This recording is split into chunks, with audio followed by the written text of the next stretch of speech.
Hello, hello, hello, everyone. Welcome back. This is InugamiTheHound. I am back once again, reacting to some content.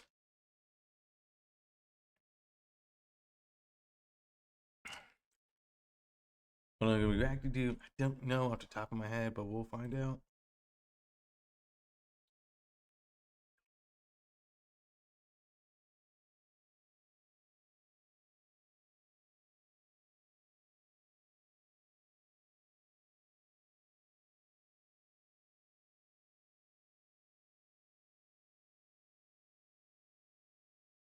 All right, now let's check this one out. American Handgunner Insider. Let's see if this gun's any good. Let's see the review of the Smith & Wesson CSXE series subcompact pistols. Today, we're going to check out two new carry guns from Smith & Wesson for 2025. This is American Handgunner Insider. I'm your host, Tom McHale, editor of American Handgunner magazine. And what am I talking about? The Smith & Wesson CSX E-Series. If you remember a few years back, the company did this to their 1911 line. They created an E-Series, basically E for enhanced series pistols. So you can think of these, and I say these because there are two models, one with a 3.6 inch barrel and a more compact version with a 3.1 inch barrel, about 4 ounces weight difference between the two. I did a good bit of shooting with these today, so we're going to talk about not only what the features are and give you a quick guided tour, but how'd they do out on the range with several different types of ammo. So let's get into it. The first thing you'll notice about the CSXE series is they come optics ready. The company has designed these to be a direct mount system for RMSC. Yeah, I've been noticing more and more pistols coming with the screws already for a red dot, which is good. Compatible mounts. So I used a Holosun EPS carry optic, and sure enough, I popped the cover plate off, and with this pistol, the rear sight also comes off for this particular optic. You will lose that in the configuration. And the EPS carry direct mounted to the slide, piece of cake, no problem, nice and low. So we were good to go with that. The other things that you'll see with this pistol, it's a single action design, ambidextrous safeties, and slide lock levers, and it is all metal. I'm kind of a sucker for metal guns. Yeah, polymer's fine and all that, and it's light. I get it, but my personal preference, I will take the weight trade off for metal guns. So we're talking here about an aluminum alloy frame, of course, steel slide and barrel, some polymer in use for the grip area itself. Another difference of the E-Series from the original CSX model, which I think came out maybe back in 2022, a few years back, a lot more textured surface all the way around the front in this case and in the back. And hold that thought for a minute. They did some neat things with the grips in these pistols. Another change in the E-Series is the trigger itself. If you had an original, you'll notice it was more of a hinged, angular type motion in the trigger. They got some complaints about that, so the new variant has got a straighter, more horizontally moving trigger, and usually it's a little bit lighter. I measured this one with a Lyman digital scale a bunch of times, and it came in right around 5 pounds, a couple ounces high, a couple ounces low, but right around the 5 pound lever. Trigger leaf safety, as we're all accustomed to at this point. This one's nice and wide. It's almost the full width of the trigger itself. I kind of liked that rather than that sharp blade thing everybody's putting in the middle. So nice to handle, easy to shoot. As you can see, I don't have huge hands, but I wear a size large glove. And with the standard configuration, again, hold that thought. I can get all fingers on the gun and get a reasonably comfortable grip. Now, let's talk about capacity. So this thing has 12, 15, and 17 round magazines. Three of Nice, them that's come really with the good. pistol.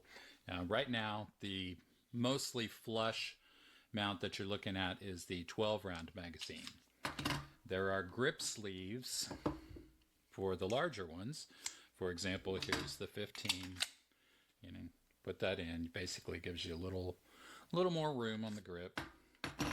And if you want to go ahead and Move on up to the 17. Got an even longer grip sleeve. Pop that in, and we have a full-size grip pistol. Now, here's kind of a cool feature. One of the things included with both models is a monolithic, I'll call it, grip backstrap, but it also has the extender model here. So I would take that sleeve off the 17 round magazine, and I would also take the sleeve off the 12 round or off the 15 round magazine. Install this with a quick punch pin that comes with the pistol, and that magazine That's fits pretty up. cool. So we You don't have see that more of a single part assembly there. You don't really see that all that often, you know. Them giving you a whole bunch of magazines, but also giving you an option like that. That's pretty cool. Seems like they actually care. There with just the magazine going in and out, and this becomes part of the gun. Kind of a neat idea. So anyway, I actually did most of the shooting with the standard 12 round magazine configuration, and it was just fine. So there you go. Let's head off to the range and see how this thing did. So I shot the CSX with 4 different types of ammo. I used Black Hills Honey Badger. They're 100 grain rounds, all copper, kind of that drill bit type design. Neat stuff. I also tried Federal's NATO load. It's 124 grain, fairly hot load. I got out of this pistol with a 3.6 inch barrel. Got about an average of 1,130 feet per second. I measured that with the Garmin Doppler radar chronograph that sits on the bench, kind of a nifty tool. I tried the S&B XRG. It's a defensive round for them. Again, a solid copper expanding round, weighs in about right at 100 grains, if I remember correctly. And then I shot Federal's Syntec Defense load. These are the blue tip ones. They're not expanding. They look like a hollow point, but they actually fragment into 3 pieces plus the core itself, so a 4-piece scenario when they hit something. Damn, that's pretty interesting. Nifty Didn't round. know that was possible. How'd they do? I set up at 15 yards, and as you can see in the video here, I shot with a Ransom multi-caliber rest. I used that on the bench to get stability, kind of take my movement out of the equation. Wouldn't tell you much about the gun if you're watching me stand there and freehand shoot. It's got an optic on it, so I had no sighting issues. It is a very small pistol, so I set up at 15 yards. I figured that was more reflective of how one might actually use this. Anyway, the results were the Honey Badger grouped in 5-shot groups at 15, right at 1.65 inches.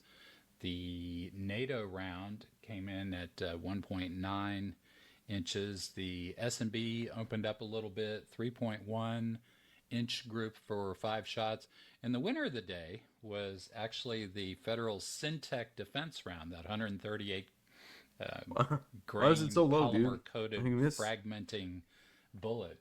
That produced 1.3 inch 5-shot group. So nothing to sneeze at. This gun and its more compact cousin can shoot as well as most people can, so I think we're in good shape there.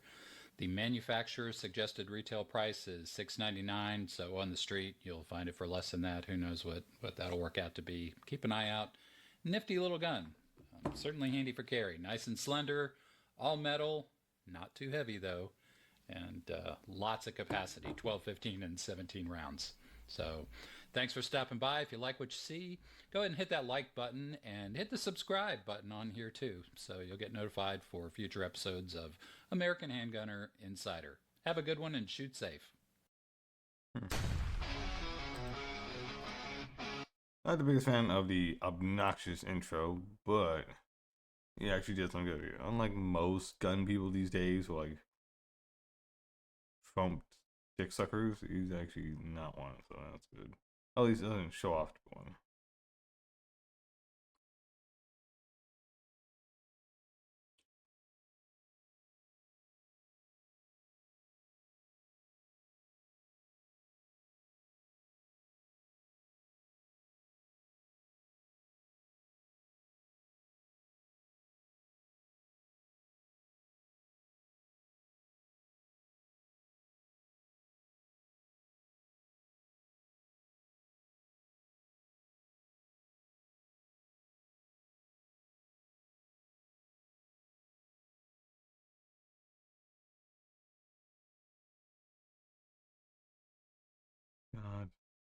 Let's see, can we find anything else?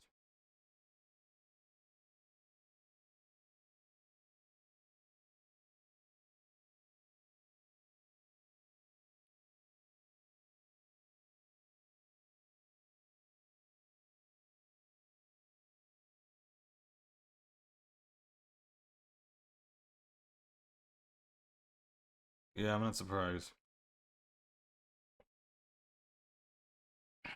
Trying to link a tragedy to your enemy, yeah, man. Yeah. The Conservatives are facing questions and criticism tonight for reposting a social media video that links the Vancouver Lapu Lapu tragedy to the Liberals' approach on crime. This even as we learn mental illness was likely the aggravating factor. The person who made the initial video removed the reference to the tragedy in Vancouver. But as Turi Isri reports, the Conservatives are not responding to questions about the post. Colleen, Conservative leader Pierre Poilievre's last rally in the Greater Toronto area went ahead as scheduled, but it began on a somber tone. Before Poilievre took the stage, the crowd paused and remembered the victims of the Vancouver attack. If we can have a moment of silence. The Conservative leader began his address by offering condolences. All of our hearts and prayers are today with Canada's brilliant and proud Filipino community who've lost so much. I ask you to say a little prayer. Poilievre paid a visit to a Filipino church in Mississauga, meeting with the pastor and parishioners. I don't want to cry. Less than 24 hours after the tragedy, the Conservative Party reposted this video. The caption below read, "Violent crime is on the rise in Canada." What happened in Vancouver last night is a reminder of that. Police said the suspect was known to them. How are we allowing these people to roam freely? The party shared the post despite the many unknowns. Investigators have only said the suspect had a significant history of interactions with police related to mental health issues. The caption was later changed and the reference to the Vancouver attack removed. After 10 long years of Liberal failure, Global News asked if the post politicized the attack, but a spokesperson did not answer that question. Yeah, bunch of cowards. The Conservatives who have campaigned to crack down on violent crime put out this ad on Sunday. Crime is out of control. It isn't an accident. It didn't just happen. It paints a bleak picture if Mark Carney wins. The next Prime Minister of Canada, Pierre Poilievre! In the final sprint, Poilievre focused his attention on southern Ontario. Poilievre ends the campaign in his Ottawa riding before Canadian voters ultimately decide if he's the change they want. Colleen? Turi Isri covering the Conservative campaign. Yeah, I don't think he has. I mean, he might have a chance of winning, but I don't think so. I think he blew it. I mean, like, he's way too close to Trump, and there you go. No one wants him.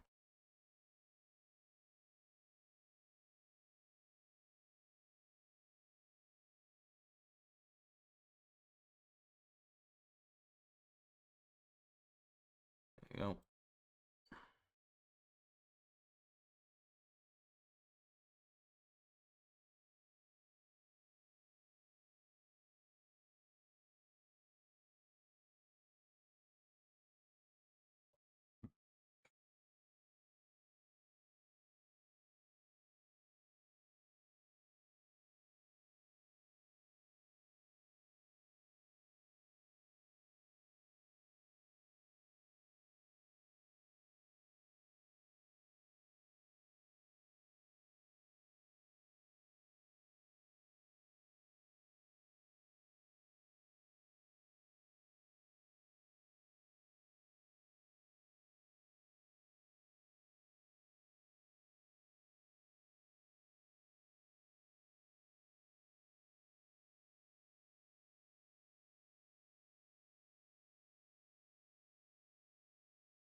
It's just...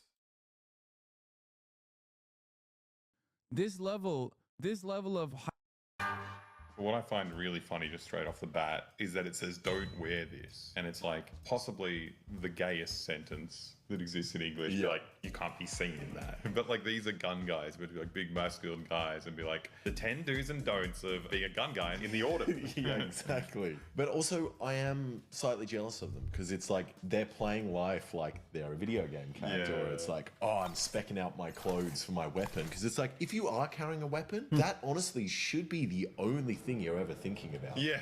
Like, yeah. everything else should revolve around your weapon. It's a big responsibility, so kind of makes sense. Yeah, I wonder how they're going to spec this guy. Lots of people are hyper-focused on gear, but they limit their focus to the gun or the accessories that go on the gun. But what about your clothing? Clothing is a critical part of the system.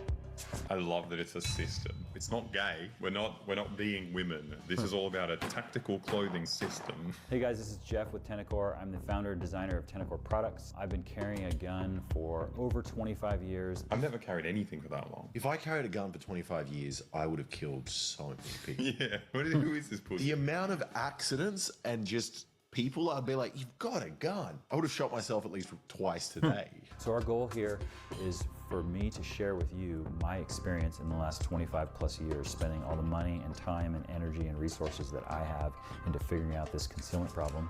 Every single article of clothing that he's picked up is... Dude, I'm always worrying about the concealment problem. I'm always thinking about that. Undercover cop clothes. Yeah. A Hawaiian shirt at a music festival. I'm just a normal guy who doesn't have a gun. Don't have a gun, no gun here, guys. I've spent thousands of hours and tens of thousands of dollars experimenting with things and trying to figure out what actually works for carrying a gun every day. For a man that's spoken about how much research he's done, he's literally wearing a hoodie and jeans. Yeah, no, stuff's changed a lot for us. What are you talking about, bro? I think the issue is that this man just likes fashion. Yes. He likes fashion, and he needs to make this elaborate... I wish we have, man, I wish we could have, high fashion. I mean, that's why I love, John Wick. He had high fashion, and he had cool guns. He's wearing a suit and everything. Can we have that again? Can we bring back, awesome military outfits like we had back in the old days, like the Napoleonic War and World War I and World War II? Come on, we need to bring that shit back, dog. Backstory in order to still be a straight guy. And he's like, oh, it's actually like tactical research, like 25 years of research. It's like, no, just be a fashion inspiration channel. And I like it at the end of this, his resolution was the straight guy outfit. Yeah. That's the perfect, universally perfect outfit. The most tactical outfit is jeans and a hoodie. It's not a dress, a big billowy moo-moo where no one can see. You could have an AR-15 on moo-moo. You can have suicide vest. But that's not the most tactical thing. No. For the first 10 or so years of me carrying a gun, it was this constant process of experimenting with different belts, different holsters, different clothing, trying to find something that was both comfortable and concealable. It wasn't until I switched to appendix carry that my wardrobe choices... Penis carry? Appendix carry? Oh, is that what he's saying? What he's talking about is penis. Penis. My penis carry. Is that not what he said? Did he say penis? It wasn't until I switched to appendix carry. He did? He said penis. We've researched the perfect way to carry it. It's not penis carry. Penis carry. I think if he carried a gun for 25 years, he's probably shot himself in the head a couple of times. Yeah. And now he just can't say the word penis anymore. Yeah, but also I love the idea of every man that carries a gun has to point it directly at their cock. So standardizing the gun that you have, the holster you have, and the belt that you have, which are kind of the foundational components to your carry system, is really important. I love this type of shit because it just proves my theory that Americans don't have any third spaces to go to, and they have no labor organizing, no community organizing whatsoever, no ways of creating cultural signifiers beyond commodity consumption, and guns are a commodity to consume. And it basically becomes your entire life when you become a gun guy. This is all you do. It's all you think about. You befriend other gun guys. You talk about, your EDC, your everyday carry. That's it. This level of hyper obsession, if it was done for Warhammer figurines, would be branded as some niche nerdy fascination. But because it's guns and there's a political association attached to it as well, all of a sudden it's just burly and alpha. Why couldn't these guys be autistic for something cool like public transit, you know, trains? I wish. Once you do that, you kind of I mean, that seems kind of disrespectful. I mean, you can't disrespect the gun guy. The gun guy can be obsessed with guns, you know, anime, tanks, planes, trains. I mean, yeah, I mean, just because you're a gun guy doesn't mean you're gonna be obsessed with just that. I mean, it's gonna be one of your big passions, yes. But you got, you know, I mean, there's a lot of furries who are gun guys. There's a lot and gun girls. know what kind of pants, what kind of shorts, what kind of shirt you can buy or wear, and it basically simplifies the entire process. I currently carry a Glock 19 with a Trijicon RMR on it. I currently carry Glock 19. Chill the out. It's like those guys that squeeze your hand really hard when you do a handshake. It's just, no, I don't want to. It's just unnecessarily aggressive. I won't do it. I won't squeeze again, but they always go like, and you're just like, okay, dude, I was chill, and now you just assaulted me. I don't know why you did that. It's the same kind of thing. It's these like super insecure men that have to just have like one overly aggressive action throughout like a normal situation. And imagine this guy eating a banana. I'm just a regular. Oh God, I get that. I just got that today, man. You know, I was cleaning, right? You know, I was picking up some popcorn and stuff like that. I was like sweeping up the floor, right? And I bent down, you know, to grab like the paper towel, like, all right, you know, I'm gonna throw this away.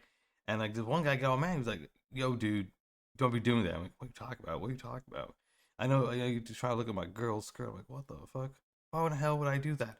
I'm in public, and I'm not gonna do that to some other person's man.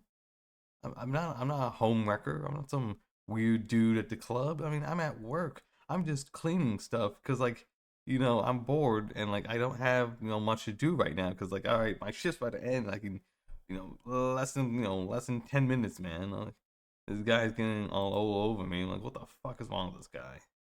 God, man, I hate when people do that. I'm literally just trying to do my fucking job. I have no idea what you're doing.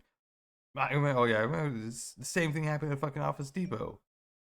Some guy's like, "Oh man, you know, why are you just leaning on the table?" I'm like, "Yeah, because there's not much to do." "Oh, why don't you clean it?" Man, I already cleaned this fucking table like 20, like 5, 10, 20 times already, man. Like, why the hell are you getting all over my dick? I hate that. I fucking hate that when people do that. Like, you know, you have these stupid fucking assholes trying to tell you what you do. I'm like, I'm just doing my fucking job. Everyday guy. But how have you been? So let's talk about specific clothing in general. We'll start at the top and kind of work our way. Let's talk about our tops. Ladies, let's talk about our tops. What tops work with what gun? Oh my God. I'm sorry, if you live in the United States of America, there is literally not a single moment in your life where you had to tactically bring out your concealed weapon, okay? It's just so stupid. There has never been a real instance where you were in a self-defense style situation where you had to kinetically engage with a perpetrator and you had to just like, you're like, oh, thank God I watched this video and I wore a top that gives me ease of access to my weapon.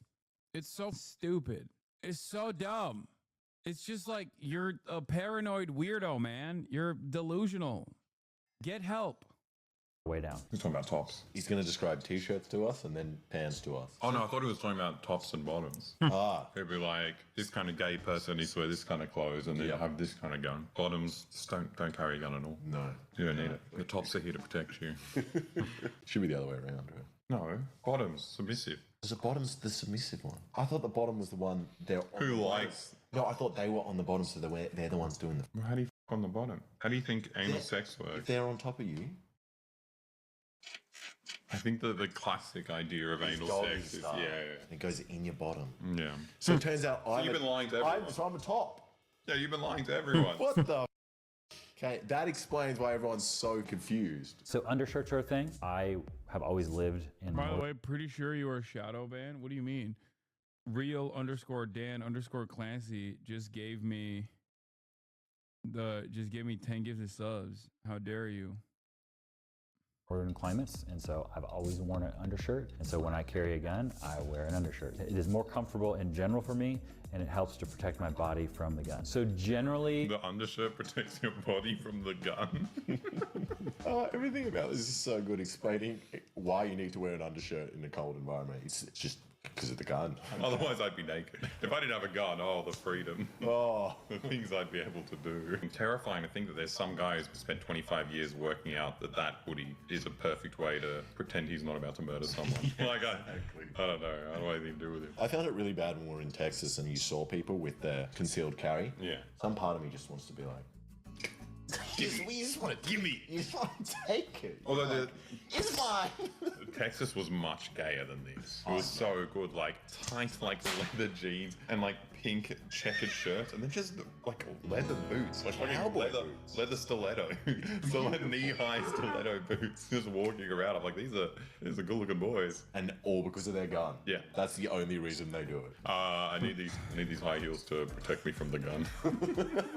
with any clothing, the higher quality clothing, it's going to be more comfortable and it's going to feel better and fit better. Find a particular t-shirt or undershirt brand that you like and then stick with that thing. I have found that the district-made DM130 works really well. That is just a shirt.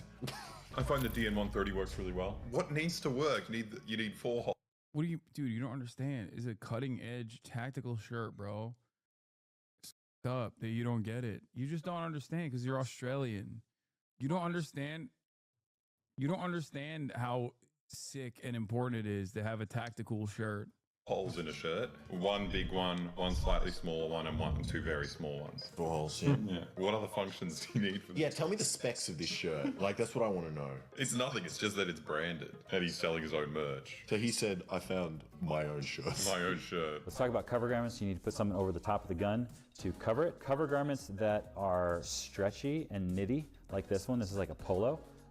This is going to form around the gun and is not going to work very well. A t-shirt is going to be maybe a little better than this because it's not going to be quite as stretchy as this. I mean, it's the same kind of stuff I think about because I like just always have a boner. Yes. Just constantly. So like I really need to pick clothes that don't form around my penis. Yeah, exactly. Well, that's why you buy a belt. For down low, you pull your boner down. Or you put it up and you got a cock ring with the power of your belly and belt. That's a good idea as well. I usually do the tuck down in between my ass cheeks, then you tense your ass cheeks and you close, like boner comes back. There's no way. Into ass cheeks, then you tense and it locks it in there. And the best thing is, if you're threatened, you release. Oh. You got your own fucking flip knife in your pants. In your underpants. That's cool. Try it. And even better is you go do it while soft, and then you get erect. And then it's you get erect because your dick is in your own ass. Yeah, exactly. And it feels good. It feels great. Yeah.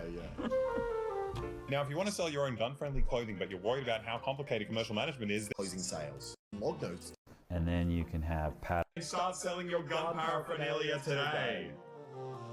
So another aspect to concealment is going to be patterns on shirts. So you can have solids like this, and then you can have patterns. So this is like a plaid. Why can't they have good sponsors like this guy who, and you know, they could sponsor this video to talk about tactical clothing? That's what they should have done. You know the best pattern? A pattern of multiple guns. Oh, you don't know so where they it don't is. know which gun is where. Yeah. You know? Yeah. Perfect. That's what he should sell. People will be distracted. And they were like, obviously the guy with all the guns on his shirt isn't carrying a gun. Yeah. Because he doesn't want to draw attention. No, exactly. That's where you get it. Plaids are going to be very square because you have lines running one way and perpendicular lines running another way. Oh, you cannot be serious. He's describing what plaid is. What's really good about this shirt is that it's got 2 armholes, so I'm not stuck like this all day. How is this a YouTube video? He looks like he's about to fall asleep. This is amazing. 6 minutes and he just explained why he wears really boring shirts. So they're going to cover up square things really well, but not rounded things as well. Something like a Hawaiian shirt will cover up both because it is going to have both straight lines and round lines. And What's a round line? You're carrying a grenade? What are you hiding underneath you? But also, if it covers round and square, why are you showing us any of the other options? Hawaiian shirt at all times. This shirt right here has plaid on it, which is great, but it is relatively light. And so the lighter colors are going to show the shadows and stuff more. And so they're not going to work as well for concealment. Where's our gun? Oh, where did our gun go? Where did our gun go? Hello? Yeah, gunny. Oh, there he is. We've got a gun. We've got a taser. Which one do you want to conceal? I'd rather conceal this. I don't want to accidentally tase myself. Okay, trigger discipline. See, towards my penis. Yeah. Can you see? That's crazy that he just put the taser. Dude. Alex. Come on, man. He put a real live taser in his pants. He's almost gonna shock his dick off. Dick and balls off. Come on, big dog. He's gonna hurt himself. I mean, I did waterboard him for the last Boy video, so obviously he has hurt himself already, but that's like insane, dude. Yeah, I'm concealing anything. Absolutely not.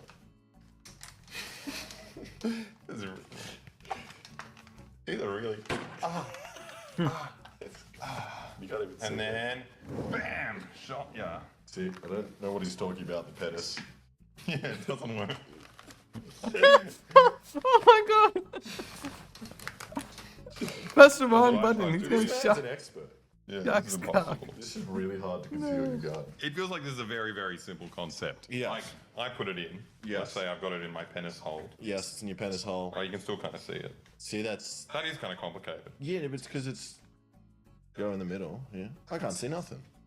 Nothing. There's nothing there. And then it just looks like I'm like about to masturbate, and they're like, oh, whatever. Don't look at this guy. He's He's masturbating in public, and then he shoots you. Well, there we go. Maybe we only know that because we've watched his YouTube video. What's so gay about this video was imagining this man trying on heaps of different outfits and going in front of the mirror. It is just like the lamest shit I've ever seen. If I had a gun, that's all I would do. You're looking at me? You're looking at me? Another consideration for tops is going to be jackets. When I wake up in the morning, I get dressed up with the gun. Are you gonna react to Hoser's new video? Who the is Hoser? Like, take me to church? Take me to church. That guy? He make a new video? Yeah, I know music. I know ball. He make a new video? What happened? What is this? 2025 was the start. Why is Trump doing all that? I don't think I've ever watched a video from this guy. I have no idea what the situation is.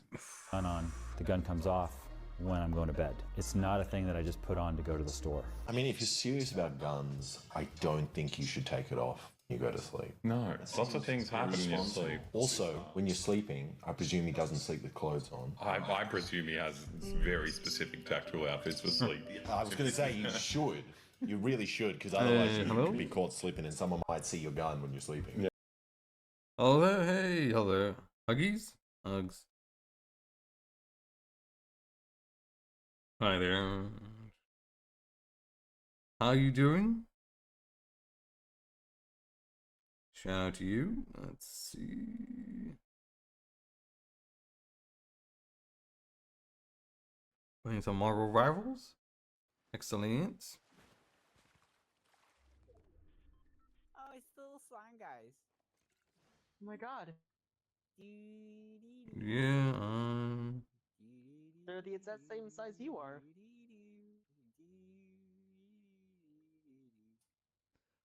Did you really have to say that? Did you? How could you? He wants to. let's see. Can I get some rest soon? Oh, that's fine. Go ahead if you need to rest. I'm just thankful that you're here, you know. I'm glad I'm seeing some familiar faces and repeat, you know, customers. It's good. It's good to have that in the chat. It means I'm growing. I'm having a positive impact. Yeah, that's true. For sleeping, it's actually very tactile to have a starched sleeping cap. It's slightly stiff, so they can't tell where your head's going to move. Yep. And then also a gown, a sleeping gown, because it covers your gun where you might have it. And then you want a little saucer with a candle on it, so you can see at night. And also, you can warn people, they can hear you when you start trembling. Yes, I like that. This is a good idea. If you are a part-time gun carrier, then I guess you can get away with, I'm going to put the gun on to leave the house and put my jacket on. But now you're committed to always having that jacket on, because otherwise your gun isn't concealed. Those are different lifestyle choices that you need to make. You need to decide what kind of gun carrier you are. Are you a full-time gun carrier or a part-time gun carrier? He self-identifies as a full-time gun-carrying man. If he leaves the house in a jacket, he's wearing that jacket until it's sleep time. Yes. I do understand that. Like, if I had a gun underneath me, under my jacket, I wouldn't want to take my jacket. Oh, because it's illegal. Because people would know I had a gun. And they'd be like, who is this freak? Yeah, but also it will change your interaction. Yeah, I'll get some rest soon. I mean, these reaction streams, I try not to keep them too long. I try to keep them maybe 2 hours, maybe 3 hours at most. I just haven't had time to really do any streaming of games really, because like I said, been pretty busy. But yeah, I got a dentist appointment tomorrow, so probably after my dentist appointment, I might I could sit down and have an early stream. Give you all the snuggies. Yes, thank you. Any type of snuggies is great.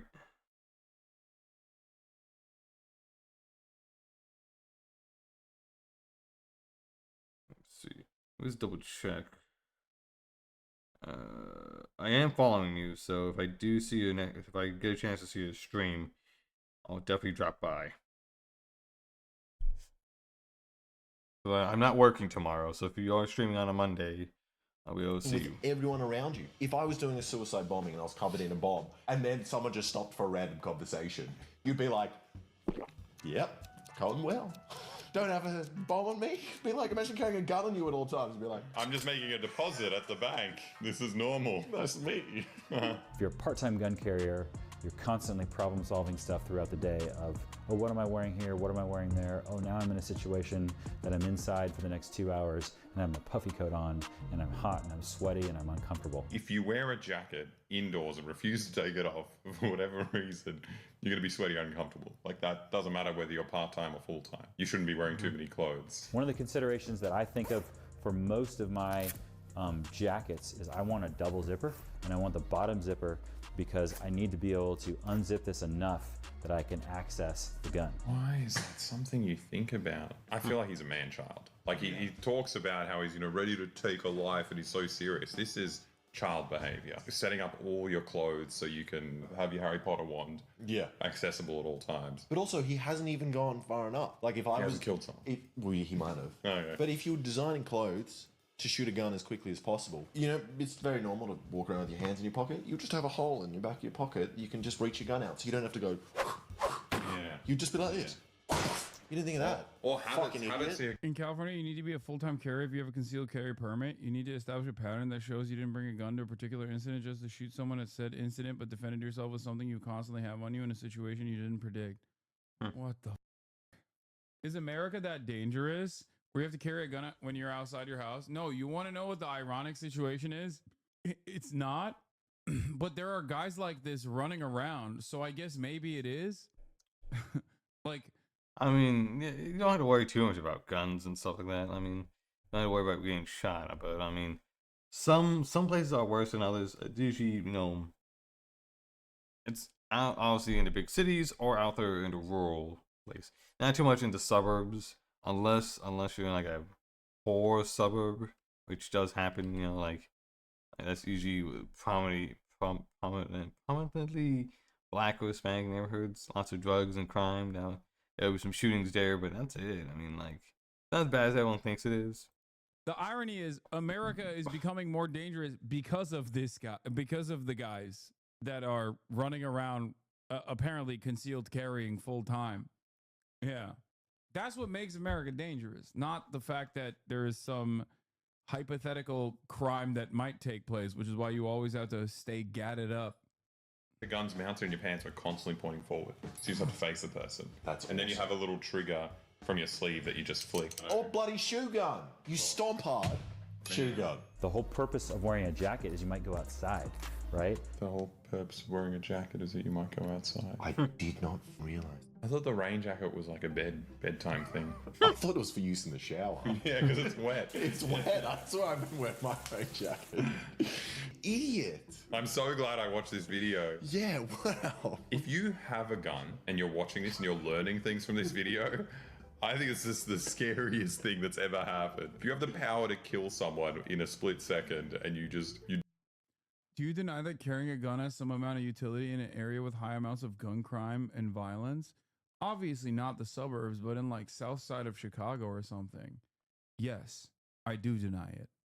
Because the reality of the matter is, if you're constantly carrying a gun in the south side of Chicago or something, you are more likely to either A, accidentally shoot yourself with it, which happens all the time, B, get into an altercation where you lose your gun, which also happens all the time, or C, have your gun stolen from you, which also happens all the time. When you are constantly armed, you have an infinitely higher likelihood of shooting yourself with that weapon than shooting another person. You can also, the D part of it is also someone shoots you because you have a gun. Another person that is also incredibly paranoid, that has a gun on them, sees that you have a gun on you and shoots you.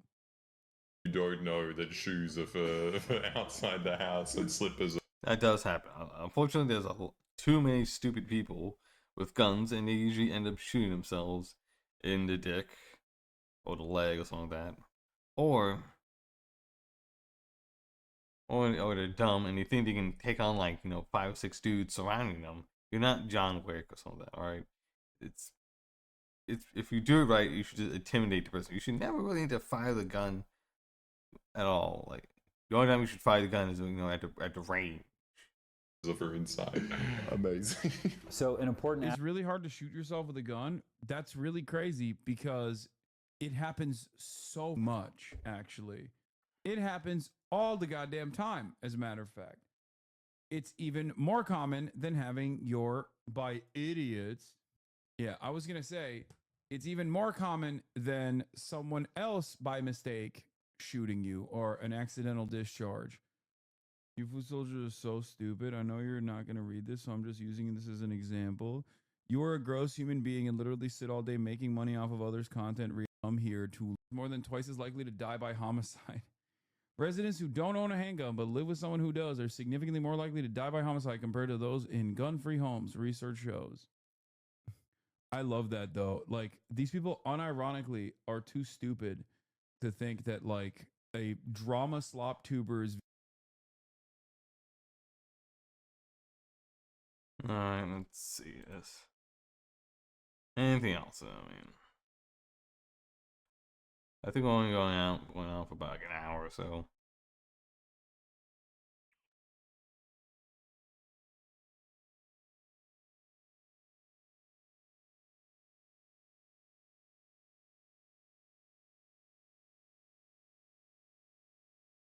Why the fuck am I so subscribed to you? Get the fuck out of here. God. I want you fucking shitty slop bullshit, oh god. Man, there's like so many shitty content creators now these days. I'm trying to find some good ones, but god damn, it's so fucking hard. Oh, man.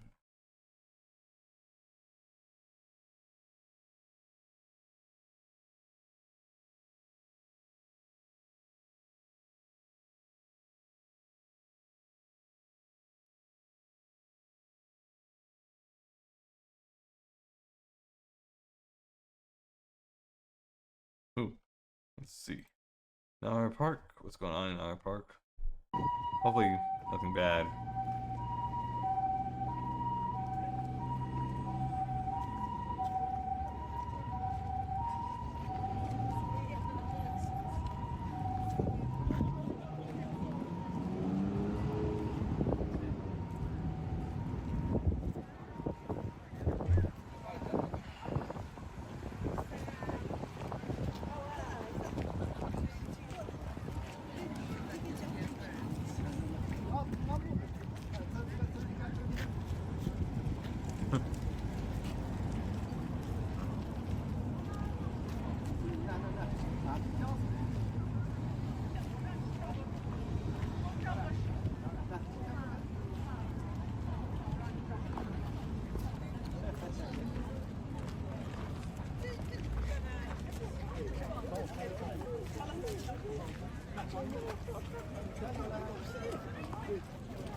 I wonder if it's still. I wonder if they still will throw someone in jail or something like that, or even, or worse, if anyone would harm any of these deer at Nara Park.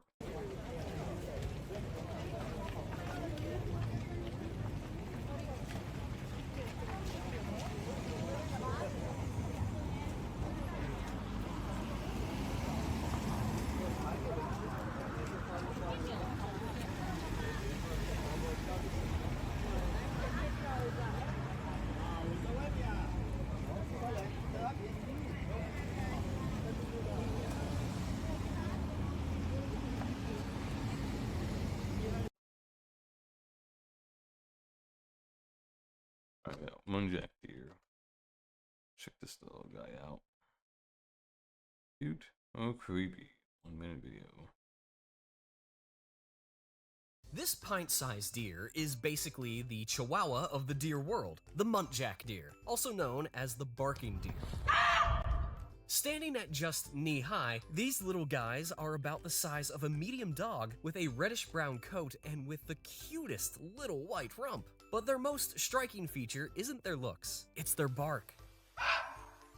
These deer don't just munch on leaves, they bark at each other like tiny guard dogs. Size might not be their strength, but muntjacs are tough survivors. They're small enough to vanish through the tiniest gaps that would leave other deer stuck. Plus, where are their impressive antlers? Muntjacs have something different, tiny spikes, but don't underestimate them. These deer pack a secret weapon, long, razor-sharp canine teeth that can deliver a nasty bite. So, next time you hear a bark in the woods, don't be surprised if it's not a dog. It might just be the mighty muntjac.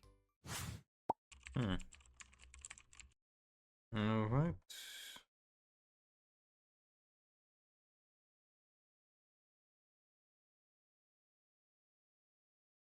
You might be wondering, what on earth is this creature?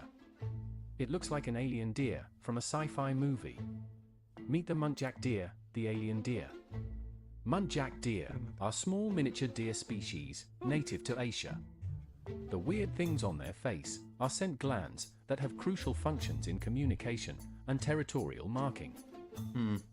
They have two pairs of scent glands, the frontal glands on the forehead, I thought you which may have form a left for it V shape to with the go to horns, bed. and the preorbital glands underneath the eyes. Some other hoofed animals also have preorbital glands, such as sheep and muskox, but muntjacs are a lot more pronounced, and they can turn them inside out. Yeah, okay. They're also known as barking deer, due to the bark-like sound that they make. Their fossil evidence suggests they've been around for at least 15 million years. Definitely one of the most bizarre-looking animals on Earth. You might be wondering...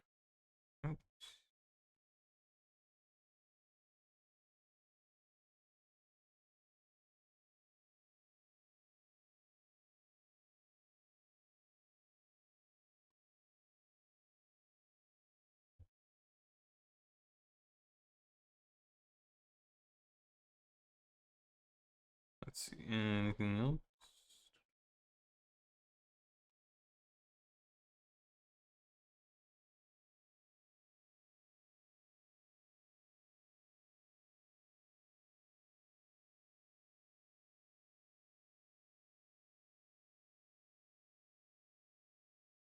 Let's see. Check out some other animals. Let's see what else we got. Let's see. Let's see. But like, tell me. That's respectfully.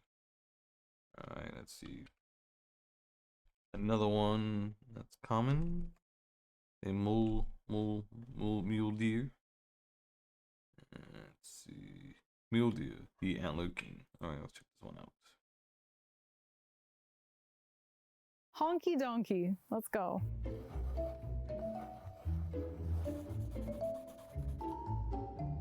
Hi, I'm Danielle Dufault, and you're watching Animal Logic. Today, we're out looking for...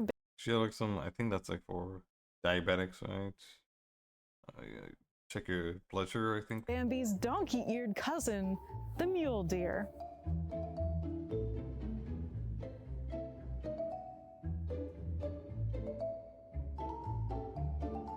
Mule deer are the relatives of the adorable but overpopulated white-tailed deer.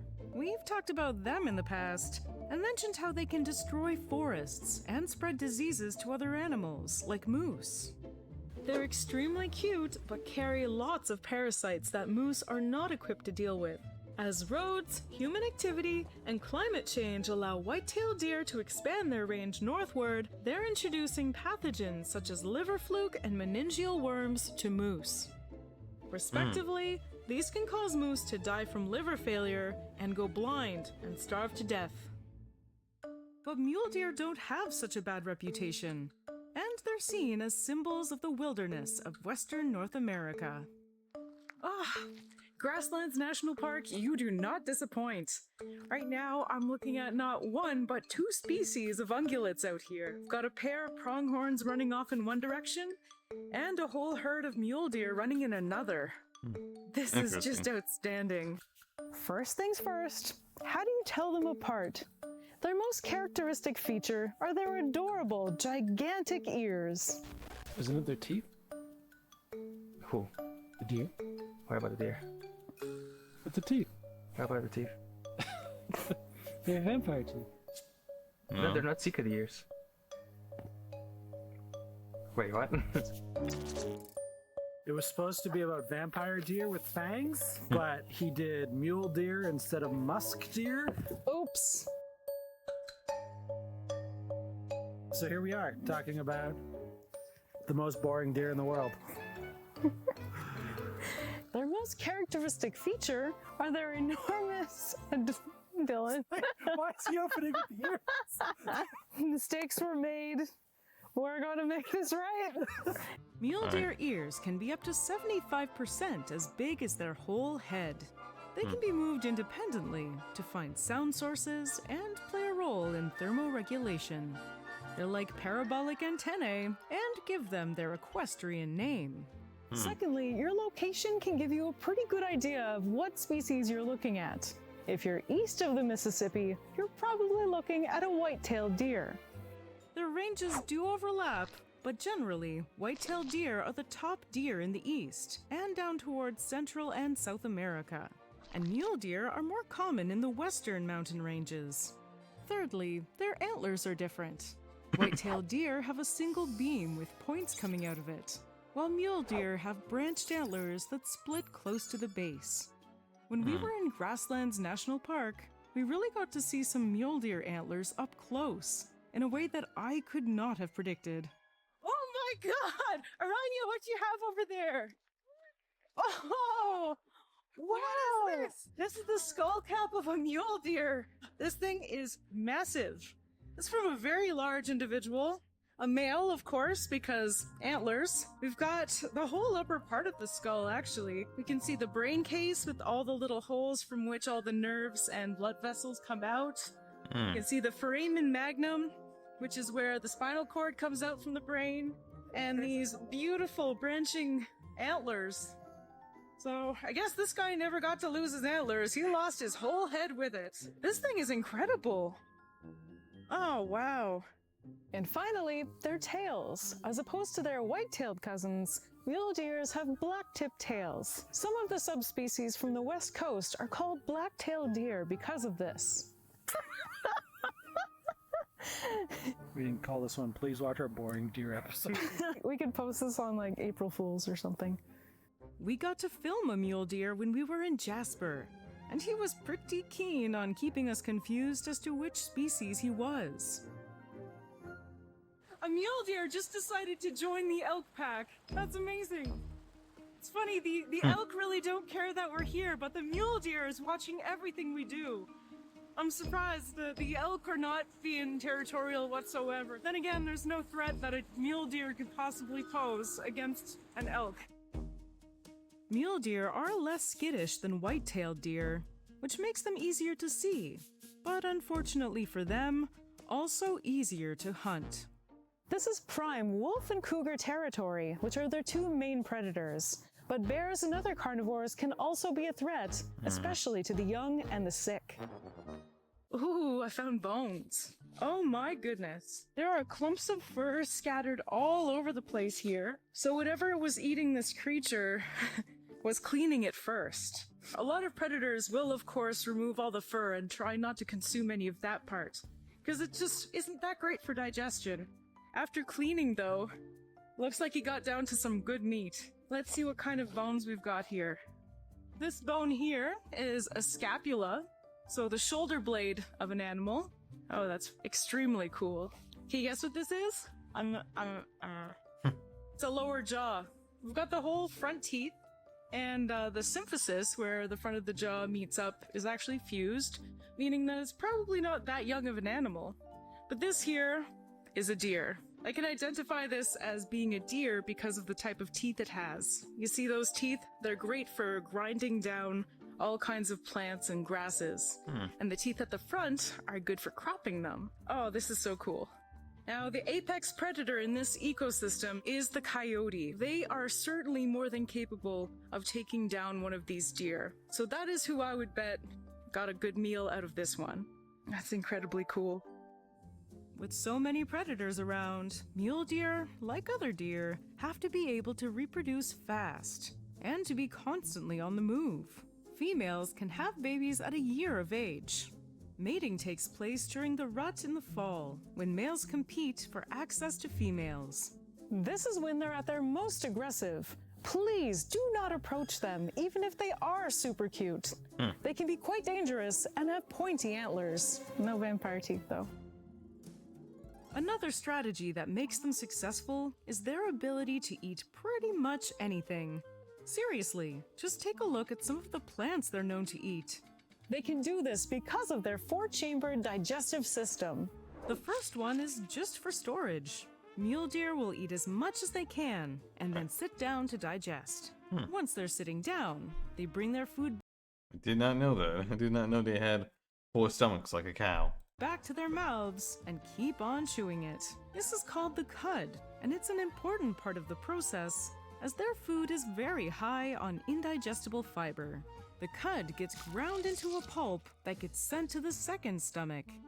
There, symbiotic gut bacteria breaks it down into more nutritious components. And then it goes back into the mule deer's mouth where it further breaks down. It might sound gross, but it's a great way of turning grass and lichen into bone and muscle. After chewing their own belly contents twice, the cud goes into a third stomach, where all the water contents are absorbed. Finally, in the fourth stomach, all the remaining nutrients get digested. It's kind of a complicated system, but you can't argue with the results. Mule deer need a lot of energy to pronk all over the place. Pronk, pronk, pronk. This mode of locomotion, also known as stotting, is very efficient and very cute. Something we learned firsthand in Saskatchewan. Oh, they're jumping. Oh my goodness, the last one. You see the last one? Oh my goodness. So good. Their Very cute and adorable. I love it. pronking is an honest signal to predators. Like, hey, if I have enough energy to prance around, I certainly have enough energy to outrun you. And it's a fair warning. Mule deer can run up to 50 kilometers an hour, and they can change directions on a dime. And that's the story of how this insatiable vegetarian took over Western North America. Go see them if you have the chance. They're cute as hell. So what should we talk about next? Please let me know in the comments and be sure to subscribe for new episodes every week. Thanks for watching. Keep on pronking. Please don't unsubscribe. I know this is really boring. We're all bored to tears. Our director's yawning next to me. This is the most important deer in the world. What's the most important? Oh right, they have black tails instead of white tails. That's true. Even more interesting because the tail's slightly darker. The ears, though. The ears are longer. And the other thing they have is the antlers. Oh, deer with antlers. You don't Pointy say. antlers. No, because like white-tailed deer, like they have like one single like beam, and they have like little ones that are that go out. And this guy's like bifurcates, so he's kind of like and like break into two. You're right. It is interesting.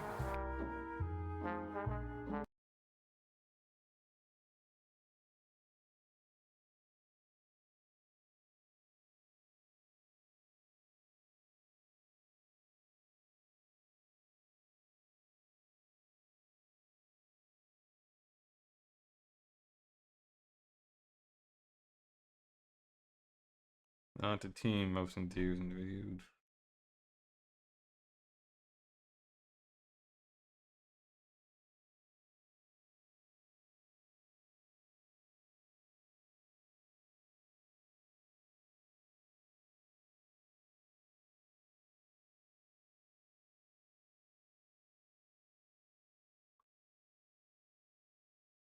Let's see, water deer. Let's check this one out. What these deer lack in antlers, they make up for in tusks and loud noises. And being super territorial.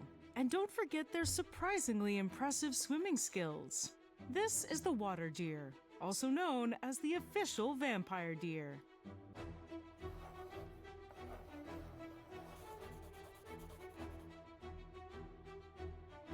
Hi, I'm Danielle Dufault, and you're watching Animal Logic. Water deer are a small species of deer named for their love of water, and surprisingly not for the fact that they are saber-toothed deer. Male water deer have overgrown canine teeth that point downwards. They look a lot like fangs, which is why people refer to them as the vampire deer. While both the Siberian musk deer and the chevrotain are species of fanged deer that have been nicknamed the vampire deers, the water deer takes it one step closer to their fictitious namesake. They can partially retract their tusks, not dissimilar to Count Dracula. There are two subspecies of water deer, the Chinese water deer and the Korean water deer. They're pretty much the same, except the Korean species is slightly smaller and darker.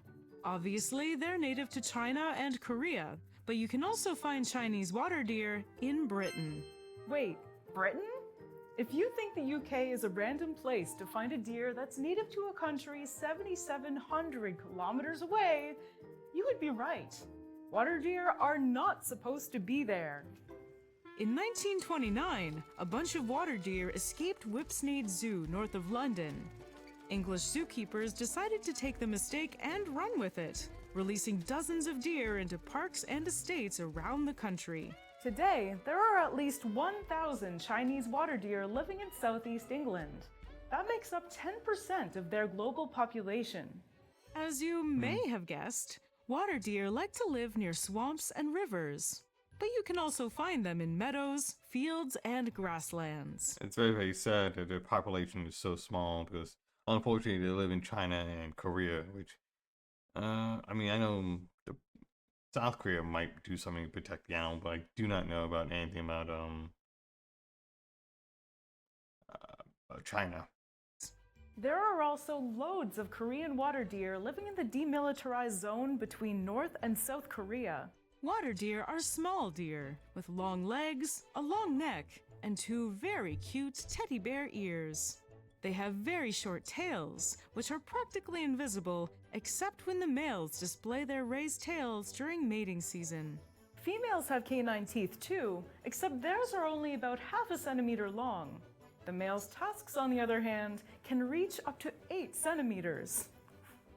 Adult males weigh about 12 kilos, and females are slightly smaller, at about 9 kilos. They're about as tall as a border collie, and about as long as a very stretched out border collie.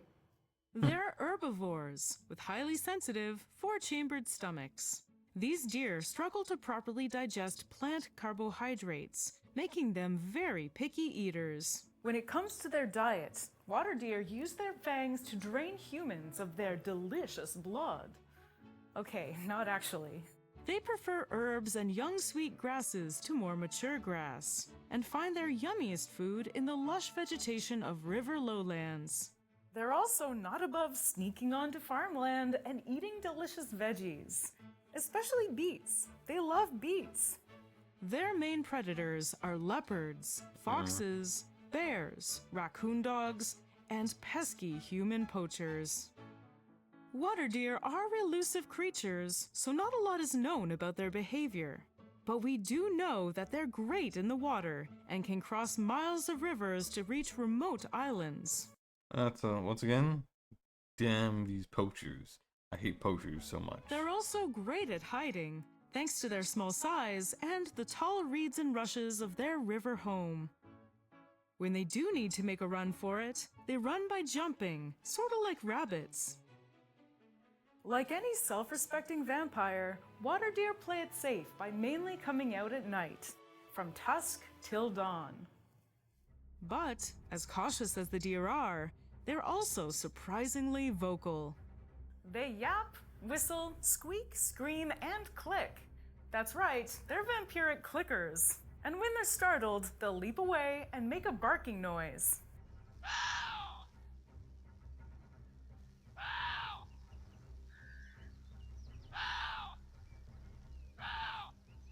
Members of this species are usually found alone or in pairs. Males are highly territorial and competitive, especially during the breeding season, which lasts from November to February. Bucks mark their territory with urine, feces, secretions from their scent glands, and by strategically breaking off pieces of vegetation. They'll also seek out females by giving soft, squeaky calls. How romantic! Sometimes, when two bucks fight over a doe, they'll walk very stiffly towards each other and then move parallel for 10 to 20 meters. This is to size the other up. If neither deer backs down, these bucks will use their tusks to decide who gets the girl. That's right, it's a fang fight. The bucks will try to stab and tear at each other's head, shoulders, and back. The fight is over when one surrenders by laying down and putting their head flat on the ground. Or they just run away. While these vicious showdowns are rarely fatal, they could leave the loser considerably incapacitated. Judging by the number of scars seen on male water deer, fighting for females happens pretty frequently. When a male water deer wins a fight, he and the doe will sniff each other for a while. After a few mountings, the actual copulation is brief. Gestation will last about 6 months. Does aren't as territorial as those wild bucks, but they are known to get aggressive both before and after giving birth, chasing away those other females from their birthing territories. Fawns are born from late April to June. Does usually deliver 2 offspring at a time, but they're able to have up to 7 at once. That's a lot for a deer. At birth, fawns weigh less than a kilo and have reddish-brown coats with white spots or stripes. They grow faster than similar deer species and will reach sexual maturity at around 6 months. The water deer's average lifespan is about 10 years. There are only about 10,000 Chinese water deer left, making them critically endangered. However, in South Korea, the estimated water deer population is over 700,000. Nice. These thriving numbers are likely due to the extinction of natural predators, like Korean tigers and leopards. There are so many water deer in Korea that in 1994, they were designated as harmful wildlife because of the damage they pose to farmland and all the car accidents they cause. To be fair, if I were driving down the road and suddenly came face to face with a vampire deer, I would also crash. Because South Korea considers them pests, some local governments actually offer cash bounties to hunters who killed water deer during farming season. Bounty hunting killed over 113,000 Korean water deer in 2016 alone. They may get a bad rap in Korea, but we can't help but love these bouncy little vampires.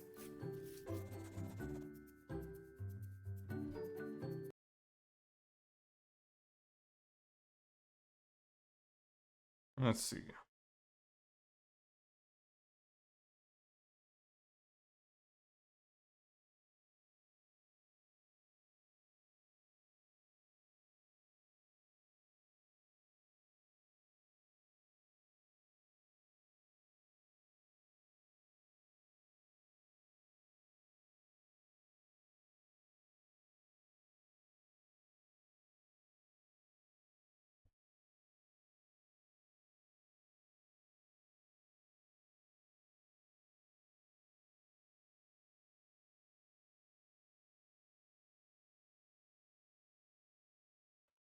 Let's see.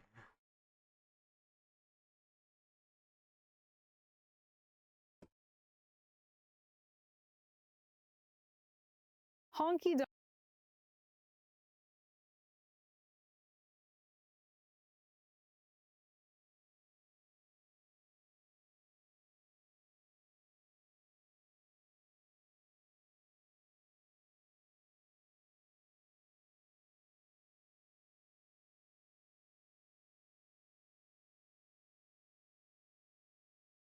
Let's see. What else can we react to? We might react to more furry stuff. Let's see.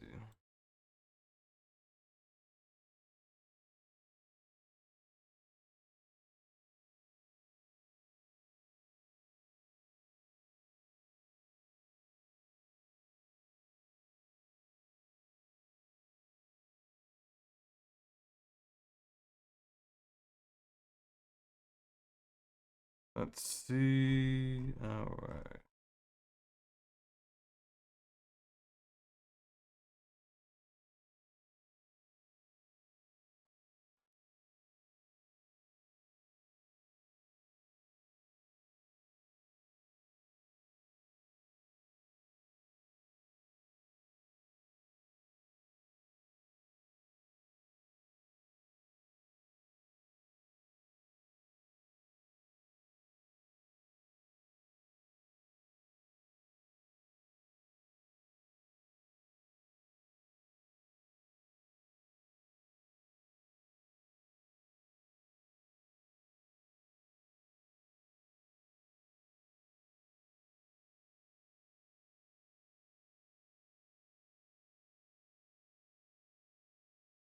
Hmm.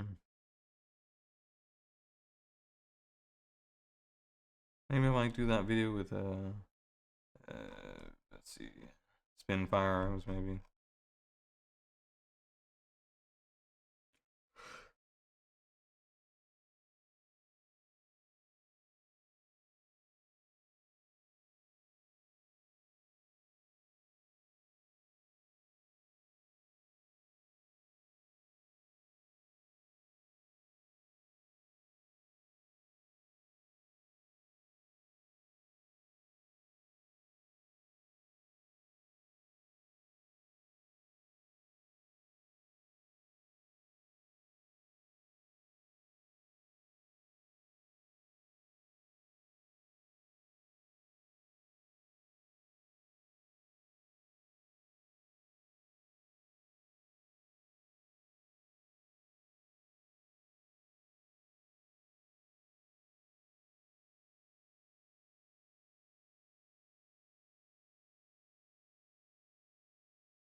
Alright.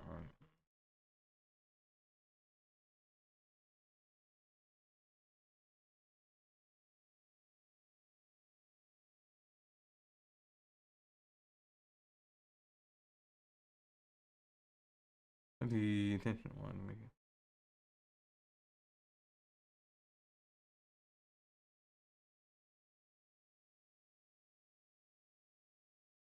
Yeah, he like raised over $1 million. T-Dog VA and all them. Did not get a chance to watch any of it.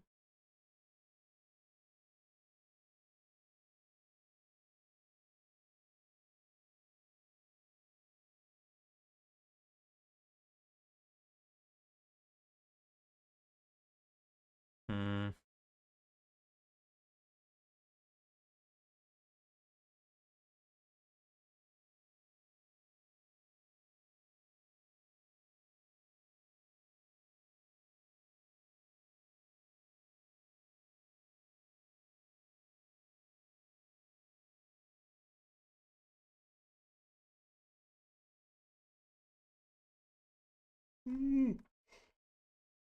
Oh, yeah.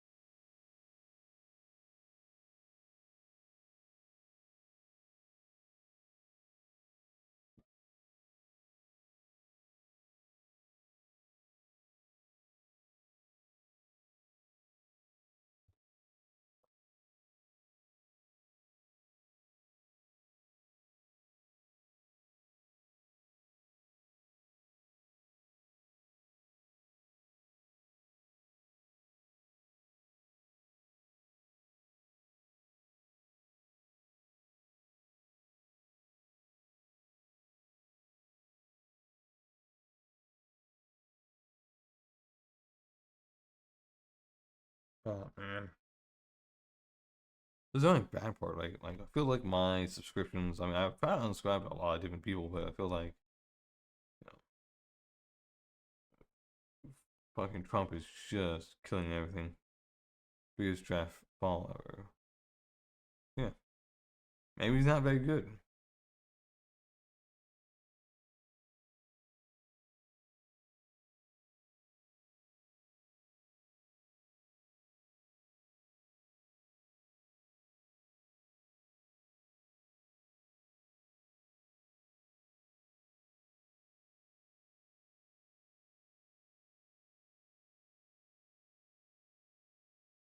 Yeah.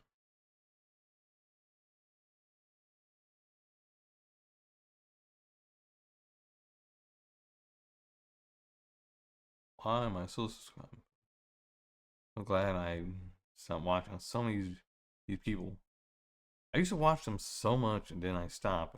Him, Critical Drinker, It's a Gundam, Ordering. They were kind of cool and interesting at first, but damn, very fast.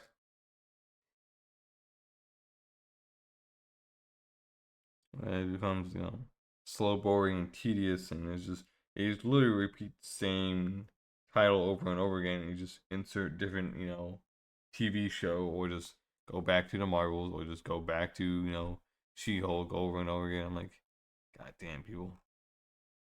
Do something new.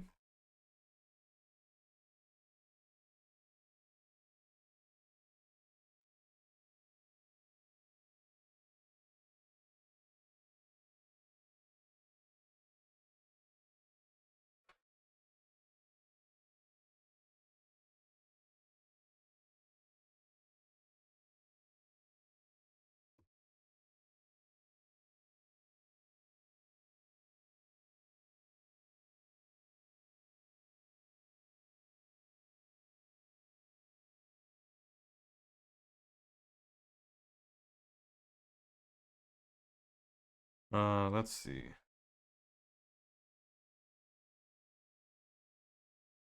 MAIRL? Okay, I am following them.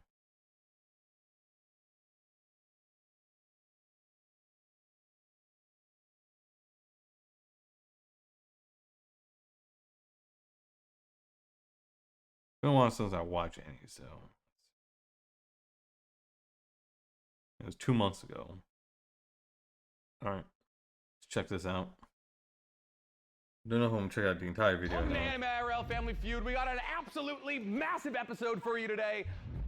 Where's everybody else? It's always actually just been us two. It's Anime IRL! I'm back! Oh, I'm back! I've been stuck in every other dimension looking for my way back. Where have you been? Dude, I was laying in bed one day and this hologram just appeared in front of me that said, would you like to level up? I clicked yes, and I've been learning how to mew with Toad since. So you've been on a training arc? Yes, sir.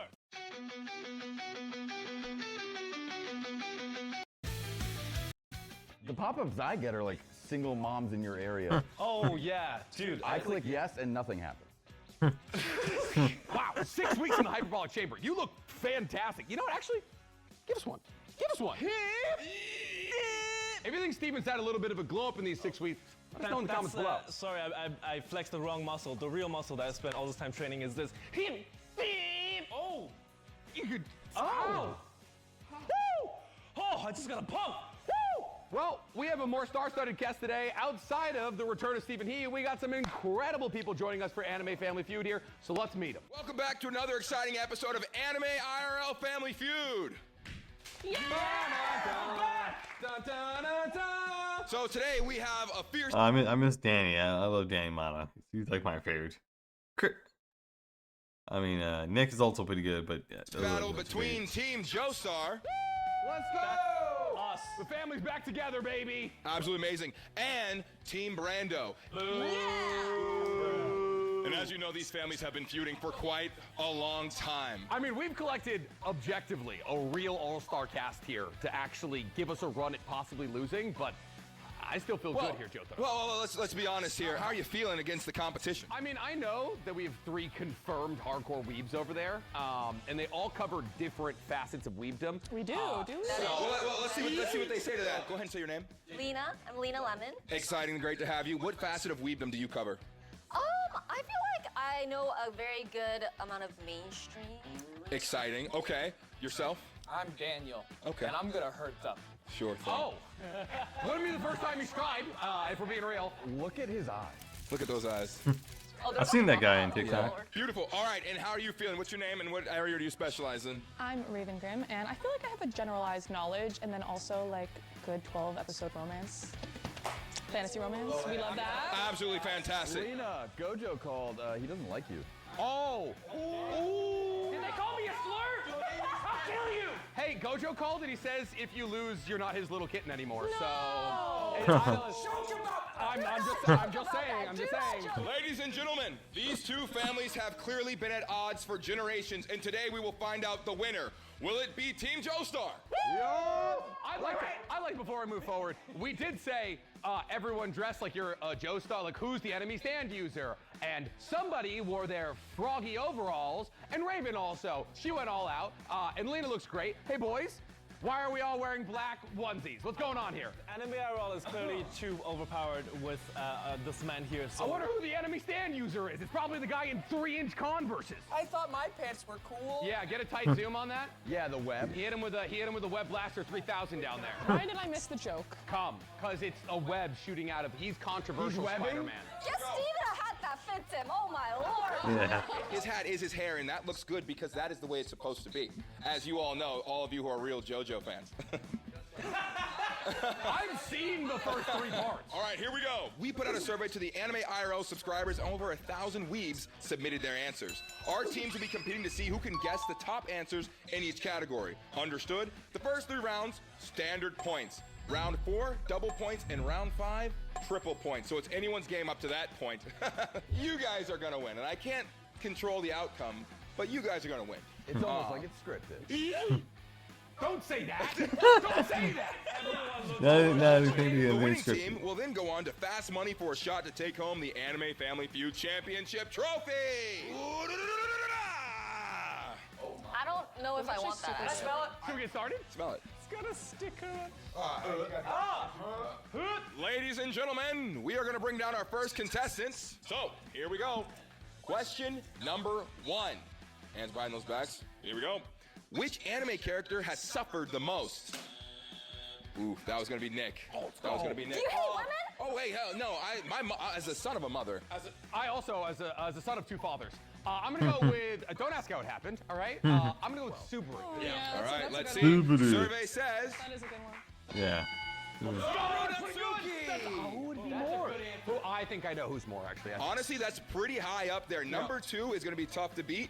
It is now your turn to take a guess. If you can get the number 1 answer, your team will have the chance to pass or play. Do I have a time limit? Yeah, no timer or anything. Don't worry about it. Oh, Danny's trying to. I have a good one too. He's trying to beam it into. I want you to think of the anime you cried the most in. 3. Stop it! You stop that right now! You stop! That's okay, Naruto. All right, Naruto. Let's see where it lands. I don't think Let's go! No Naruto. Does not even land on Are you the list. kidding me? Guys, we played or we passed? I think we played. I think we played. This is 6. It's not bad. We play. We're gonna play it. We're gonna play it. We're gonna play it. All right, here we go. So now you guys have a chance to guess again. So, who do you think has suffered the most? We'll go to Steven first. Okay, Right, who you first of got? all, I think our audience are going to be staying on the mainstream, so I want to go with one of the biggest ones, My Hero Academia. The character of Shigaraki has had a terrible time. Are you joking? Are you serious? All right, here we go. We have the incel answer from Steven. Let's see. It does not appear. Sorry, Steven. He disintegrated his entire family. no spoilers. Starting with his dog. Oh, I'm sorry. Oh, I'm Guys, sorry. let it go, all right? You didn't get it? All right, Christopher. For round 2, All right, I'm Chris. gonna punch Chris. Okay. Yeah, get in line. I'm still recovering from my injury, Danny. That answer was off the mark, but I think I can bring it Oh, back. there's 2 Terrible Dannys. answer, There's Steven. a certain thing I yell quite a bit, and it's from an anime called Berserk, which our audience knows and has referenced in the past. So I'm going to go with Gut. Let's go! Knew it. The number 1. Knew it was up there. Knew it was up there. Damn. That's awesome. Yo, he suffered so Thank you.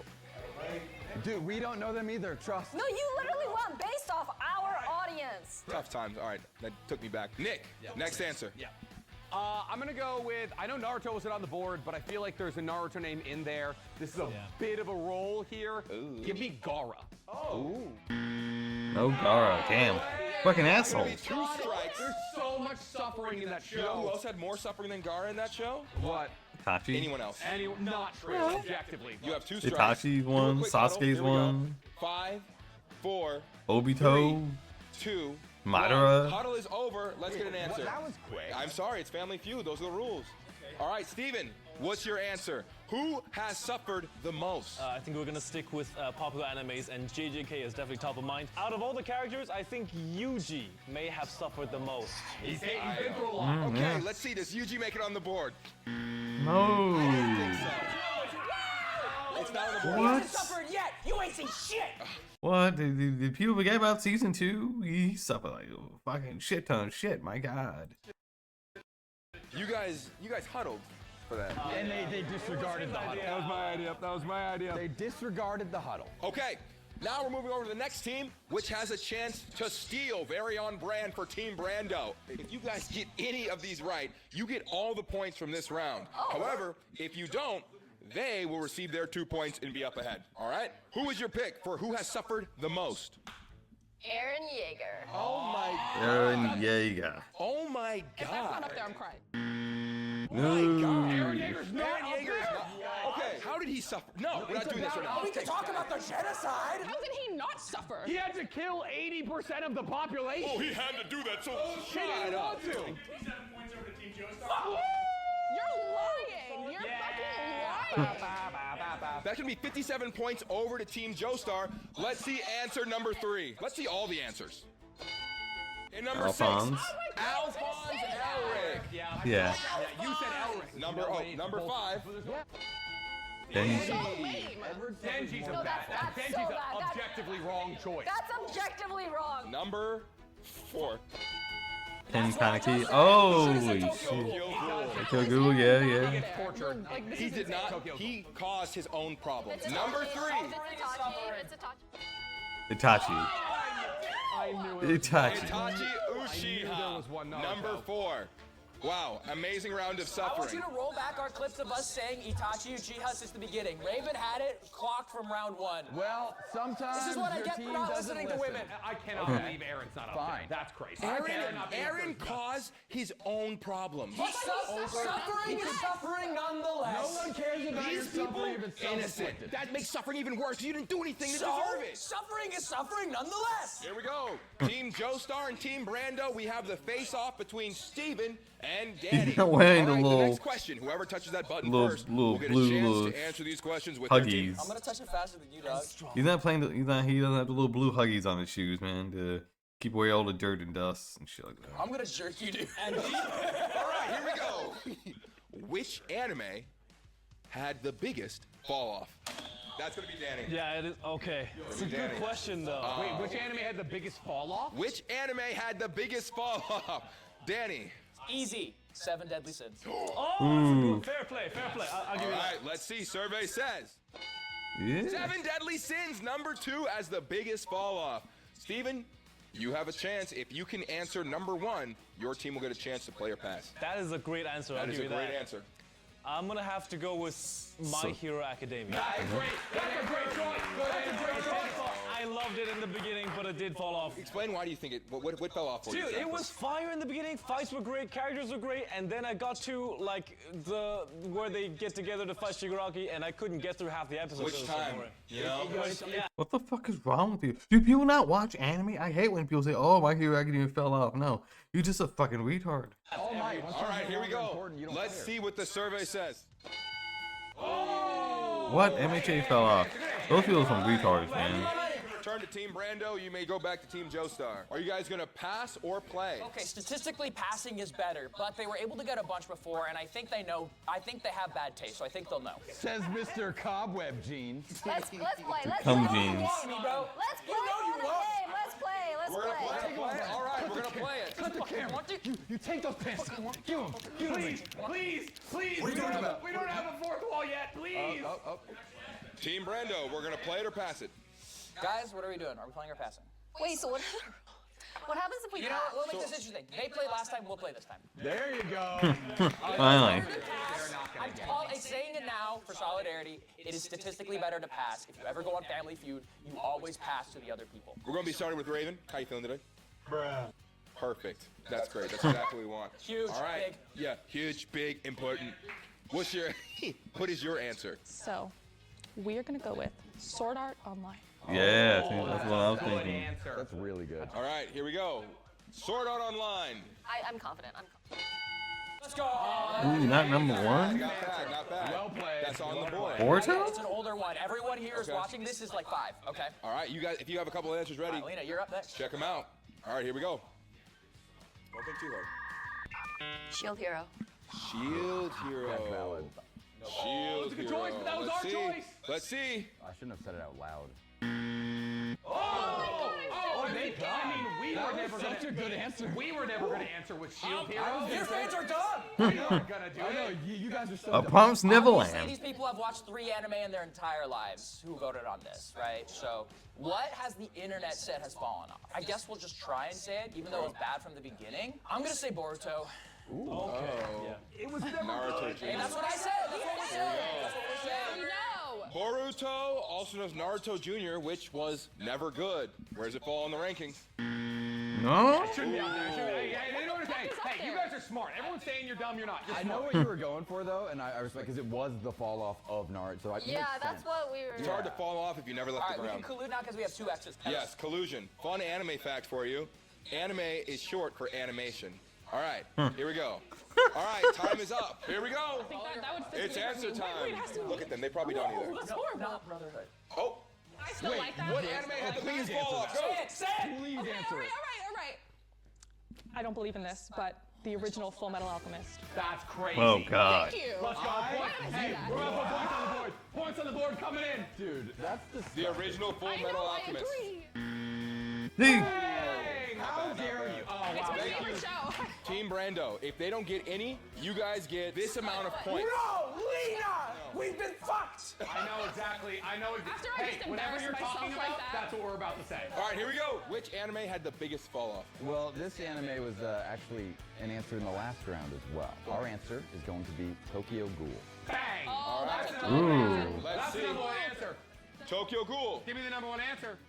Oh! It is number 3. I'll take it. I'll take it. Tokyo Ghoul, number 3. Everyone in and rust. Okay. But it means that maybe they still don't know what number 1 is. The way her eyes were like, I don't want to say this. Danny, All the points we're getting The down. Promised you're Neverland. talking over women and you mansplained I thought you had to get like the top the answer to her. How dare you? Don't Are do you speaking for them?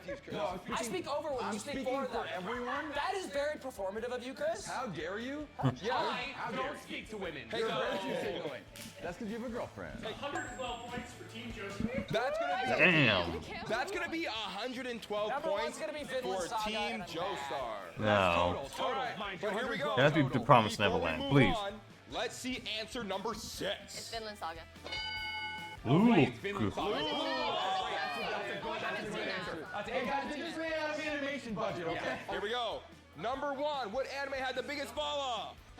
See? Promise Neverland. But that's true. No, that's true. That is true, though. That is true. That is true, But is though. there that many Promised Neverland fans out there? Like, It was. I have not seen it. Oh, what? That's what happens? Spoiler alert. I mean, we knew that. I spoiled episode 2. I'm so sorry. I just need to make it clear. I said Vinland Saga not because I think season 2 is bad, because I think it's beautiful, but I'm saying it because I think you guys would think it's bad. It's like the main. I'm insulting you guys. also she No. Look, I think you guys are beautiful. That's going to be 65 points over to Team Joestar for 122 points. And how many points does Team Brando have? Just I'm checking in. I'm about to get this video demonetized. Look, hey, Oh, he's hey, been it is demonetized. anybody's game. Oh, I'll do it. We're doing. How old is he? 22. We're good. He's an adult. Weaponizable is what I'm saying. It's still anybody's game. Round 3 is the last round for standard points. Round 4 and 5 have double and triple points. So stay in there. We're gonna be moving on to round 3. Okay. Chris, let's Raven. get it. Here we go. Get ready. Okay. Get closer, stay Yeah, closer, you need to be girl. a little closer. There's a lot of distance. Raven, your actual best strategy might just be Honestly? Who is the best trash talker in anime? Oh. Fuck, I actually don't know. Wow. I was really expecting to see like really fast. Oh. Yeah, the slow one. There we go. Raven, who is the best trash talker in anime? Does it have to be like flashy trash talking, or does it Trash just be talking. like What's the trash talk? Sasuke talks a lot of trash? Sasuke. That's our answer, Sasuke. Sasuke Uchiha. Wait. He did. He did. He did. Here we go. I'm thinking back. Sasuke Uchiha. Let's see. Oh, Okay. not up there. All right, Christopher. What's that cheating? He's like, What's what that the cheating? fuck is You're too that? short. Christopher, please look to the camera and give your answer. Right. Yeah. Trash talking. Bro, who talks shit? All right, 5, 4, 3, 2, 1. Oikawa. I don't know. Yay! What'd you say? Oikawa. From Haikyuu. Let's see. All right, hey, Rave, you're still up there then. So the sports anime really threw me off. Okay. Why'd you say that? Go ahead. It was your Your turn. answer? It was your turn. That's okay. We love the enthusiasm. Bakugo. That's a good answer. That's a good answer. Bakugo. Let's see. Where does Bakugo Come on, rank? don't fail me, guys. Oh, wow. Katsuki Bakugo for number 1. Hot damn. All right. You did. He's just slipping out of that top. My god damn.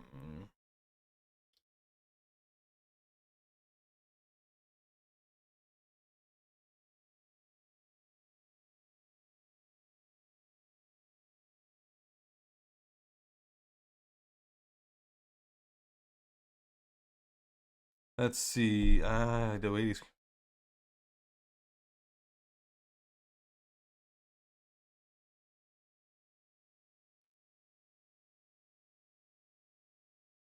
I do.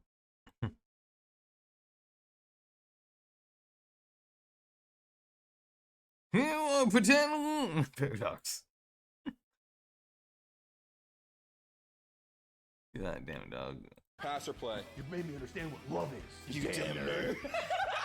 All right, here we go. Pass or play. 5, 4, 3. Pass. It's going to be a pass. Statistically speaking, passing is the best you can do. That's really bad for us. No, we got it. I believe. Here we go. Joestar. Bring it in. Bring it in. Bring it in. That was infuriating to watch. There's so many answers. They're not all sports related, but one is sports related. Give me Isagi. Isagi. Let's see. Oh, Sagi. That's going to be These are the our next fans, one. mind you. Holy shit! Character of the. They are stupid. Oh my god, dude. Up next, we have Stephen He. Okay, this may be the Biggest first trash talker time in anime. that Steven actually has an intelligent answer on this anime. Hey, let's get quiet and lean in and hear this intelligent answer, everybody. There we go. All right. It's from the only anime that I watch, Naruto, and I believe in this character that only ever speaks and trash talks, Killer Bee.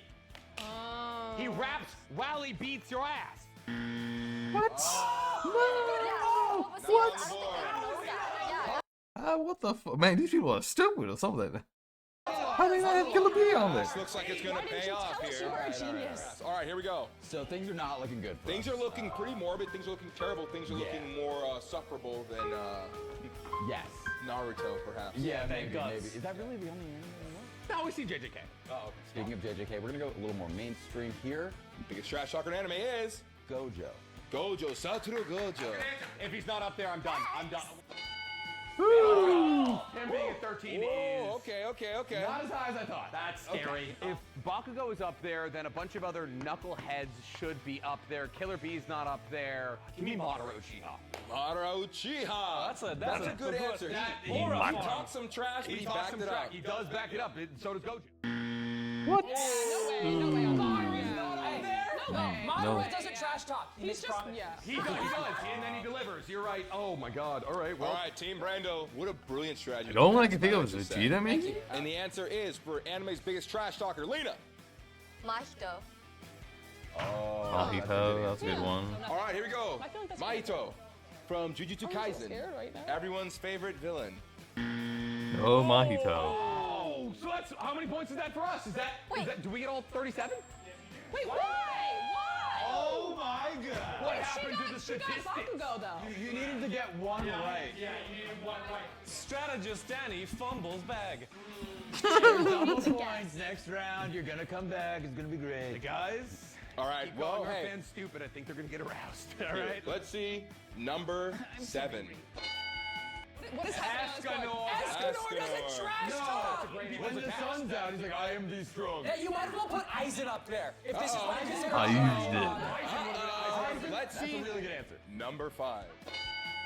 Frieza. No, actually, wait. He's just using slurs. Monkeys. Number 5. Yusuke. You're messy. Yeah. He's got the Bulbasaur and everything, dude. Yusuke's always talking shit to everybody else. That's valid. Number 3 in the biggest anime trash talkers of all time is. Vegeta? Seto Kaiba. Dude, he's always trash talking Yugi's fucking dad. Number 2 for the biggest anime trash talkers is.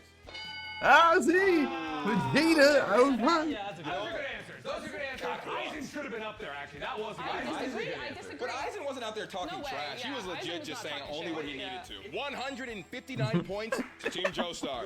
And the next round is double. If Team Brando gets them all right, they will take the lead and outshine Team Joestar. But what happens if we also get it with A still have 0 Well, points? that's just not gonna happen. Why you gotta ask that? Why you asking? In round 4, this round is worth double points. It's anyone's game. If you guys get all the points, you can come back and win. That's 200 points for you. So let's get into it. The next question: are you gonna use your hands or? Yes, I am. Okay, Yes, I sure. am. You're just getting so low. Yes, I am. Here we go. This character's death hit me the hardest.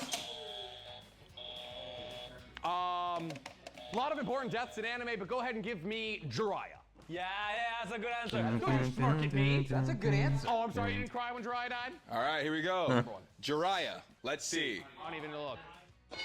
Oh, number 1, it's Jiraiya. Absolutely incredible. You know what? It makes sense. He is the Naruto guy, so we talk about Naruto, and everyone remembers Naruto. Everyone remembers Jiraiya. Itachi's has to be on there too. He has to be like number 2. Maybe Naname could be another one. What's his face from One Piece? Fucking Ace, I think his name. As for deaths and Bleach, I mean, you got a lot of people who died, but it's mostly bad guys. I don't remember just any good guys that died. Over to you guys. We got number 1. Wait, hold on. Do we want to pass or play? Let's play. Let's play. You want to play? There's 7 up there. But we could use the nerf, so let's fucking. We're winning by like. We're winning by a lot, and apparently statistically it's way worse to play. So let's give our incredible guest a chance here, and we'll play. Yeah, that's generosity. That's All right, back to the desk. Team Joestar is going to pass over to Team Brando. Wait, we don't want your charity. Team Brando looks like they're ready to get some points on the board. Danny is hyped and ready to play.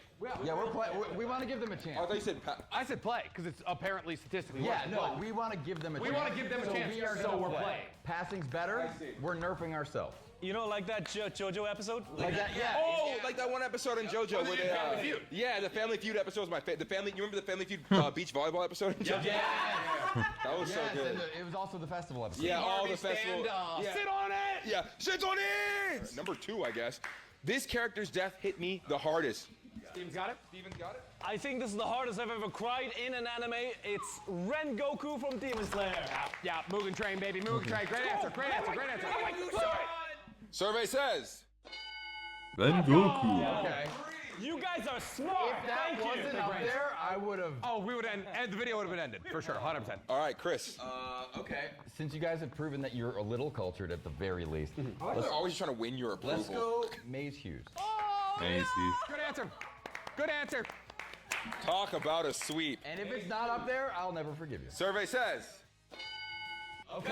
Where is it? Where is it? Where is it? Right under. That's going to be number 4, and dare I say it's a terrible day for rain. It's always a bad day for rain.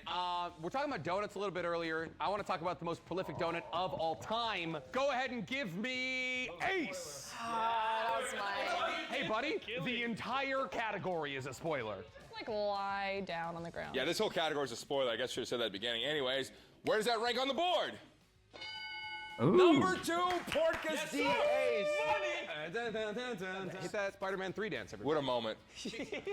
All right, Steven, what you got? I'm actually confident for once. My God. I'm proving myself, Mom and Dad. Let's go with JJK's Hanami. Nanami. Nanami. Hey, sorry. Hanami is the forest spirit. Yeah. I was like, what? Me too, we were all like, All right. Nanami, our favorite 9 to 5er. Here we go. Oh, that's the hardest one. That's the hardest one off the board. That's the hardest one off the board. Never give up. The next round is worth triple points. I think we just leave. I still not get it. We still have to get 2. I mean, sure, we have no access. Or 1. We have to get 1. There's 1 left. Chris, this anime death hit me the hardest. Go. Well, here, let's make suspense, just in case I get this wrong. Let's just kind of stare for a little bit. We're going to go with something outside the box for this one. We've got 3 strikes to play with. Okay. Ash Ketchum. What?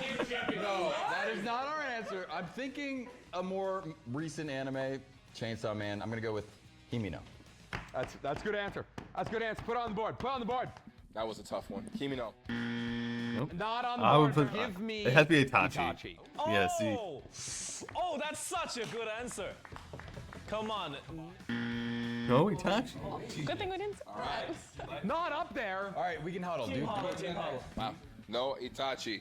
You know, I think one that we're all clearly missing is Ash Ketchum, actually, in the Pokemon 2000 movie. All right, that's 5 seconds, Oh, y'all. that's Give us 5 your seconds. answer. Great Give us point. your- It's been 10 seconds. Steven, please. The anime death that hit you the hardest. Last chance. This is a childhood one. I was snobbering, eating my Rice Krispies at my dinner table when I saw this, but Asuma's death. Ooh. Awesome Sarutobi, baby. Your fans have not seen that anime. What? Naruto. They haven't seen Naruto? It's Asuma. The teacher of Shikamaru. That's a bad sign. That's a bad Yeah, listen, I don't remember that, which means they definitely. I remember it, but I don't think it's I right. remember it now that you said it. That was a really sad death. All right, show us the answer. Show us. All right, the answer is. Okay. Tough time. All right, that's escaping our mind. It has to be that one. I think it is that one. Man. You put in a lot of work. If they can't get it, the points are yours, and if they do get it, that's too bad. The biggest Here we gift go. we could give you guys. You guys have had some time. Yeah. I think this is Brando is known for being persistent and infamous. The family is also very persistent and infamous. The character, and so that's all I know about Brando. We have our answer. We have our answer. The answer. All right, the anime death that hit you the hardest. Go. Do not betray us here. Come on, Please. okay. Please. Sasha, Attack on Titan. That's a good answer. That's a good answer. Well, Show me that's a good Sasha. one. Oh, Get the fuck out of here. All right, well, the answer is the answer we've been looking for. It's not Jiraiya. It's not Ace. It's not Rengoku. Not Hughes. It is. Koro Sensei is a great choice. From Assassination Classroom, Koro's. Why did it hit the hardest? We all knew it was coming. That was the entire point of the 48 Should've episode prepped anime. for it. It was still hard hitting. All right, we are in the final round, round 5, which is also known as the quadruple round. That means points in this round are worth 4 times the points, and it's anybody's game. Wow. Team Brando is up here. Team Joestar, please send your representative. I believe Chris. It's Steven. That's you. That's who we bring want us going into glory. the quadruple point round. For the quadruple round, the winner of this round, quite frankly, could be going on to the fast money round. Yeah. It's time for fast money, baby. 4-0's on the horizon. I don't know what that means. Are you guys ready? Yep. Yes, we're ready. All right. Danny, you're ready. Lock in. Think deep into your souls. Question number 5. Who is the most badass woman in anime? Danny ready to support women. Here we go. Oh, no, I just found one. I have answers. Here we go. The biggest breasts I have ever seen. I don't think that was the question. Don't list your teammates, Dan. Archaic is crazy. Who is the most badass woman in anime? We all know Naruto. We love Naruto. The Hokage of the Leaf Village, Tsunade. Lady Tsunade, Hokage of the Leaf Village. Let's see if she pops up on the survey. Oh! She's not there. She's not there. Maybe you have to think a little bit more than just 2 simple answers. It's literally a cheat code. You'll have to think about more than 2 simple answers of things that make women special and badass. She's the greatest healer in all of Naruto. She's got 2 big strengths, guys. I can give you 2 big reasons why she's the best. Sit on it! Sit on it! Come on, guys. No one can say no to this. I had to flip the manga page back just for that one panel. Are we sure they know the question? Hey guys, the question is not who would you want to sit on it, all right? It's powerful, badass women. You know the page I'm talking about. It's My Hero Academia's Miracle. Bunny, go. Yeah, all right. Yeah, you know the one. All right. Oh, was that an X? An X? No Mirko up here. All right. Danny is at a distinct advantage here because he has none other than women on his team. And here we listen to and respect women. Thank you, women. Sorry? Thank you, women. Thank you, women. Thank you, women. Thank you, women. Oh, you know who Steven looks like? He looks like he should be in Toilet Bound Hanako. Oh, that is It's fucking spot on. I was thinking Grave of the Fireflies. Oh no. Boo. Well, it makes sense. He's fucking Asian, man. Oh, just all of Grave of the Fireflies. My answer is Mikasa. Oh, I was just about to say that. Mikasa from Attack on Titan. Sit on it! Yes! Sit on Mama Ackerman, the queen herself.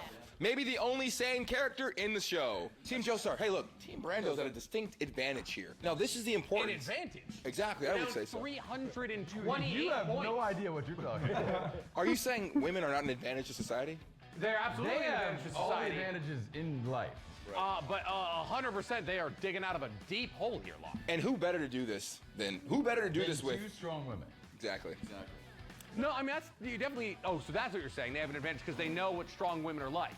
See, I was just focused on the fact that they haven't won a round. And that's the problem with men. Yeah. Is that and we that's focus on the winning? We focus on the wrong things. They have 0 points left. Why would I have faith in them? Trying to fix things. All right, Team Brando, let's get this thing on the road. Ladies first, Raven, the answer for who's the most badass woman in anime? We're going with Maki from Jujutsu Kaisen. Maki from Jujutsu Kaisen. It's a good choice. It's a good choice. One of the most insane, incredible. Please. Oh, Maki's in. Absolutely fantastic answer. First off, Lonnie, it's her sister who has the gun, all right? That's May. They're twins. God, they're twins. There. Oh, so sue me, they're twins. Yeah, but one goes to Kyoto. Lena, your answer. My answer. Makima. All right. I miss you, Makima. She's more of a manipulator than. Whoa, she's badass. Let's go. That's fucking crazy. Guys, badass is a good thing. Well, she got stuff done. She was very high up in the government. I think badass is also like scary. Like she'll just. Oh, right, Danny, dude, here we where's go. Remy and Coco? Yeah, man, there you go. What's your answer? And it can't be sit on it. Or can it? Or can it? I'm gonna say something. I'm gonna say Nobara. Nobara from JJK. That's why I said I didn't cover my arm. Ladies, how do we feel about that? I like it. I like it. Okay. I like it. Hey, if you're a woman watching this, There are none. There are none. The one I said. She's so strong. We have to get this one. All right? If we can't get this, Okay, just say it. Just say it. Say it? Okay. Raven, most badass women. Olivier Armstrong. Olivier Armstrong. Like strongest one out there. Yeah, good. I should never listen to you. I know, right? I'm the worst. I'm the worst. I'm not a woman. I know nothing. And that's what you need to remember. All right, Olivier Armstrong. Honestly, one of my favorite characters from Full Metal Alchemist. Wait, was she commander of the? She is. She was a she was over the was it a North. prison. The northern base. The one with the claw arm. There's a claw arm guy Did there. not even exist in Full Metal Alchemist Original. All right, here we go, Lena. No. Your answer. Think so. Wait, what have we learned? Don't listen to Danny. Yeah, you know what? No, I've been wrong every single time. That's a great point. No, I've also been wrong. All right, here we go. Lena, your answer for women. Go with your gut. Go with your gut. I'll support you. This is a very important one to get right. You can do it, woman. I believe in you. Hanji. Hanji, go! Hanji, the Titan researcher. Come on. She's asexual, so. Hanji saved the day. She bought them the time they needed. I'm gonna get one because they're men. That's the game for Brando, but let's see what Team Joestar has to say about women. It's gonna go straight to Chris. It goes. Wait, no. Who buttons? Who buzzard? It was Steven, so it was Chris. It is Chris. Yes. Okay, so I mean, this doesn't really matter, does it? Well, women's always matter. Let's start. Well, yes, but I mean, for the sake of the game. No, yeah, we've won. Okay, cool. So I see that you guys have watched FMAB since I yelled at you last time, which is great. So I'm gonna pick another name from FMAB. Really? I mean, yeah, it It doesn't matter. It doesn't matter. So Well, yeah. I want to see how cultured they are. Yeah, I'm gonna go with Izumi, AKA teacher. the teacher of Edward and. Oh yeah, she is a badass. Yeah, she's super badass. Oh, Olivier is not. No offense, Olivier is not more. People know Yes, Olivier. she is. You know, Yes, she is. Yes. No. What? Have you seen it? Yes. Yeah, she's like her entire character description is badass. Right. That's all she is. That's her only description. She gave up her organ. She's badass too. She's badass too. How Never said dare she women wasn't. hate on another woman? Should we let them guess or just go back to Nick? We're women, so we can. All right, Nick, go ahead. I'm gonna tell you right now. Marileona's up there. What? Show me Marileona. Easy. They don't. Wait. They don't get a whole thing. That's a good They don't get a whole thing. They get one. Yeah. This is So what skip. happened was you guys lost already, so this is not. This is us running up. Your forger. Oh my god, that's such a good one. What the fuck? Why All right, hold on, wait. Give me Yoruichi. Yeah. Yoruichi Shio. If I don't see Nami Swan up there, I'm gonna flip out. Nami doesn't do anything. Give me Robin. Okay. Oh. Okay, here we go. Is Nami up there? I'm depressed. We're gonna go ahead and reveal the rest, starting with number 5. Who's that? Revy, Black Lagoon. Black that was Lagoon. another one I wanted Told to say. you. What the fuck is Black Lagoon? One of the greatest pirating anime of all time. They're talking about my fucking bathtub in here now? A child. Oh, what's worse than a child? A rapist. Yes. Oh wait, no. No, it's the other way around. I never had Vine. Number 2, the second most badass woman in anime. Ezra Scarlet. Who is that? Fairy tale. This list is out of order. Or Scarlet is incredibly badass, but that brings us to Fast Money. Is that the right name? Yes. All right. Thank you so much, Team Brando. It's been fantastic having you here. You have failed your family, but you have not failed the fans. Tell them all thank you and goodbye.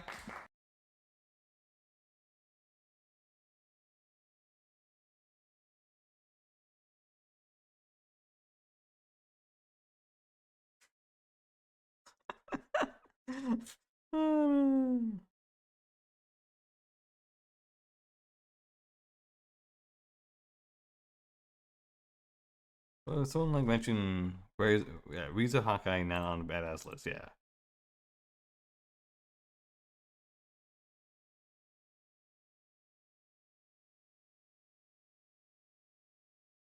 Let's see. Yeah. Let's see. I mean, no. Besides Riza Hawkeye, I would also throw in oh, you got Remy, Coco. Yeah. Oh, yeah, Coco right there. I think someone may mention, Captain Unohana.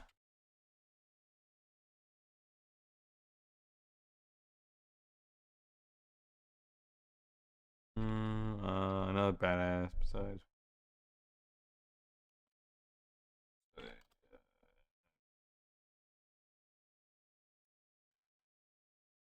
Well, who else is pretty badass? What's her name from Bleach?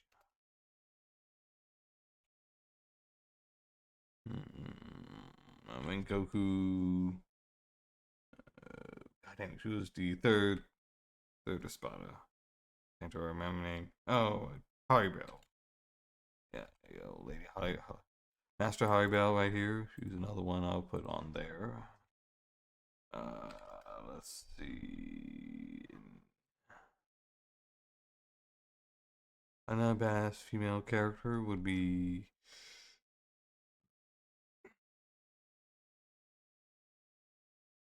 Oh, what's her name from Guilty Crown? Yeah, there you go. Crown characters. She was badass. Oh wait, that's Guilty Circle. I mean Guilty Crown. Whoops.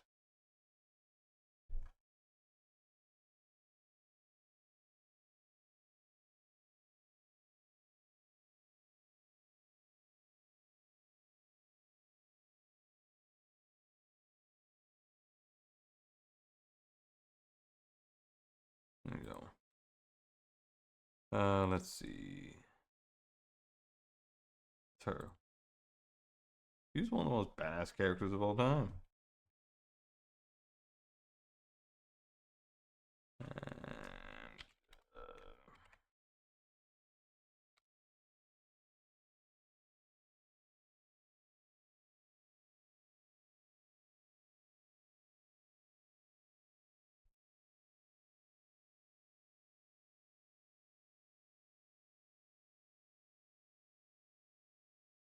Makoto Kusanagi, yep, that's another one. Esteth, yes. I think I've seen that.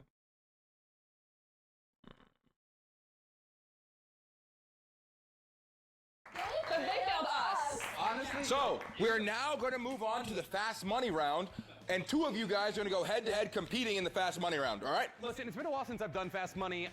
These guys are a liability in fast money. I want to bury the hatchet here. Me and Lena have a lot of head-to-heads this game. So Lena, will you join me for fast money? Lock in, Lena. Let's go! Absolutely fantastic. All right, get up in there, right? All right.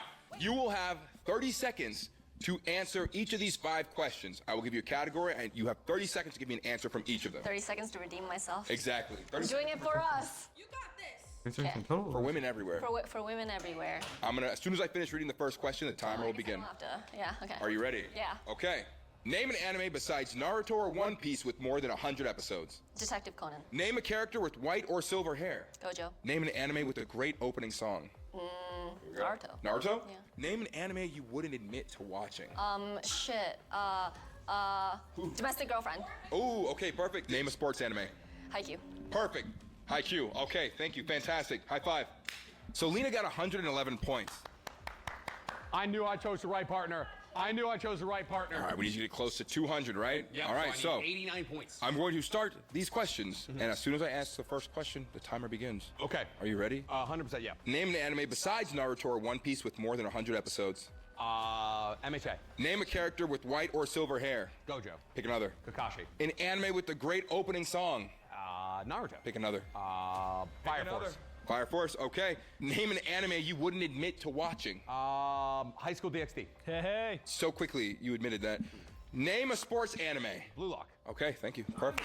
Under 30 seconds. Under 30 seconds. That's gotta be 89 points. Absolutely beautiful. I don't love my Fire Force answer, but that's gotta be. Fire Force had a beautiful opening song. It's got several very good OPs, but I don't know if people know that. I don't know if people are I think they woke to do. that. Even if you don't know Fire Force, Jujutsu you Kaisen know the would've been a songs. good choice. I mean, Jujutsu Kaisen's Kaisen so does not good. have the best of openers. What do you mean? They don't have the best. You are my special. You are my special. That's not that great of an opening. That's just a weird one. They don't walk like this. They walk like this. I wasn't gonna. I didn't complete the bid. Is that what you want from me? Buzz, harassment, harassment. I believe. I think your answers were good. We got a few same ones, that's why. All right, hey, name another anime opener. Another anime with banger openings. One, Death Parade. Oh, Death Parade does have a good one. Super Crooks. So as you know, the goal is to get 200 points collectively, correct? Anime besides Naruto or One Piece with more than 100 episodes. You said My Hero Academia, 0 points. Name a character with white or silver hair. You said Kakashi. That's gotta be 26 points. Yeah, 1 or 2. How many was Gojo? I did Gojo. Gojo. She did Gojo, and Gojo scored 36 points. Oh my God, Kakashi's fading. Kakashi's fading. It's okay, Kakashi walked so Gojo could run. Exactly. Here we go. An anime with a great opening song. You said Naruto, and you said Fire Force. Fire Force got you 0 points. 0 points. That's a great one. Fire though. Force has That's like a 3 great good one, openings. So you said an anime you wouldn't admit to watching, and you said High School DxD, and that got you 32 points. That's a good one. I should have thought of that one. I should have thought of what one. did you say? Domestic Girlfriend. I hope that one's What's on the there too. premise? All right, what's the math? Wait, you haven't told me my last one. Well, I did. Oh, I see. Name a sports anime. That's going to be Blue Lock for 31 points. That's probably number one. 31, Yep. 32 for 63, and then I have 26. 26 is 89 exactly. We did it! We did it! 200 points! Oh my That's exactly 200 points. A trophy. Here you go. A trophy. Congratulations. Listen. I got carried in this. I'm getting to it. I got carried in this. I only got 89 points as opposed to Lena's 111. And while sure, this was the most one-sided victory we've ever had on Family Feud, I believe our final score was something close to 700-0. Because we got carried in fast money, and because we're all about making new friends here for Lena's first time on Anime IRL. Oh, so congratulations. Yes, You win a Gojo I body. did it for us. You did I this did alone. it for You did it no, alone. no. This is for us. This is for us. This is for us. I'd like to shout out all women. Thank you, women, for this victory. I couldn't have done it without you, women. Yeah. Thank you so much. This is for every woman out there. There's a real woman right I like that. I like that the only person. I like the only person. You almost gave her a heart attack. You almost gave her a heart attack. All right. It's okay. Calm down. It's fine. I heard her knees crack earlier. She is susceptible to a heart attack at this age. So it appears as though the Anime IRL boys have improved to a sterling record of 4-0. Woo! Let's go. Welcome back, Steven. The Nerf is back. We've welcomed Steven back after his training arc, but thank you to Lena, Raven, and Danny, and our incredible host, Alani, for joining us here. Sit on it! You just gotta sit on it, guys. But we've been Anime IRL, and we'll see you next time. Bye.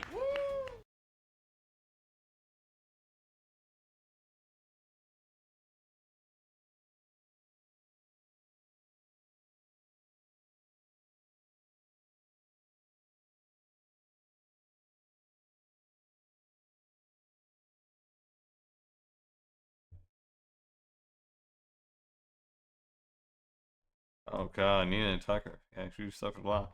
I mean, she had such a short life, and then crazy shit happened, and it's gone. It's all fucking gone, man.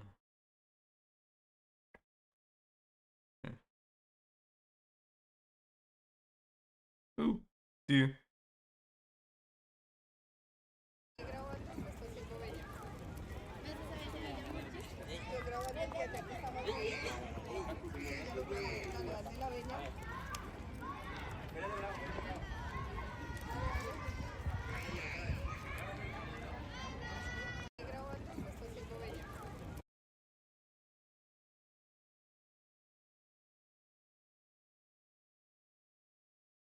Oh boy. Anything else? Let's go. One more video. Anything good?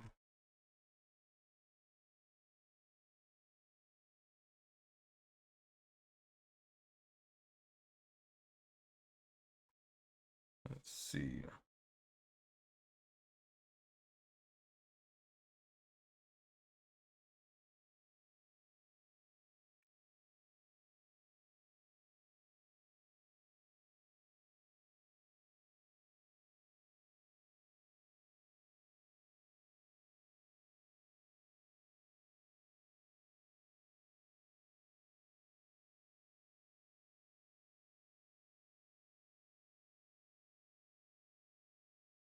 I should get one of those fucking remote jobs.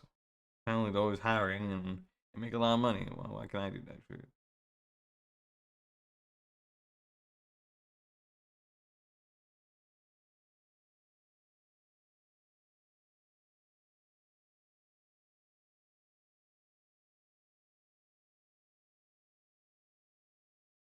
Ooh, there's a cute coyote. Alright then.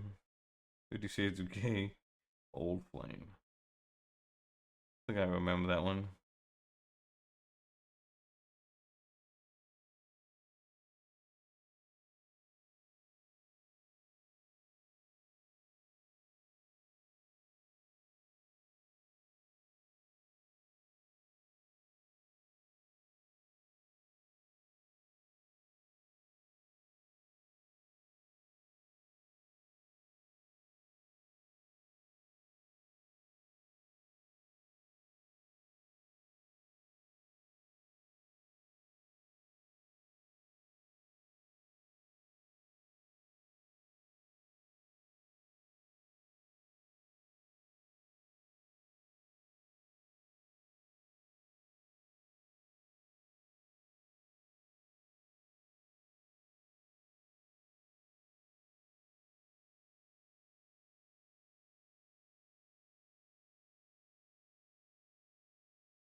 Let's see.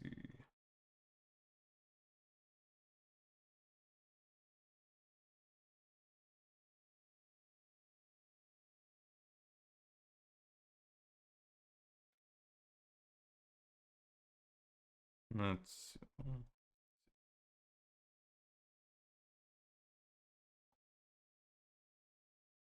Yeah, people watching the second one of these unhinged gender equality in anime. Yeah, that's a pretty unhinged, unhinged. Yeah, let's see, Green Hawk Platoon. That's supposed to be like Army Men. And what happened to that franchise, man?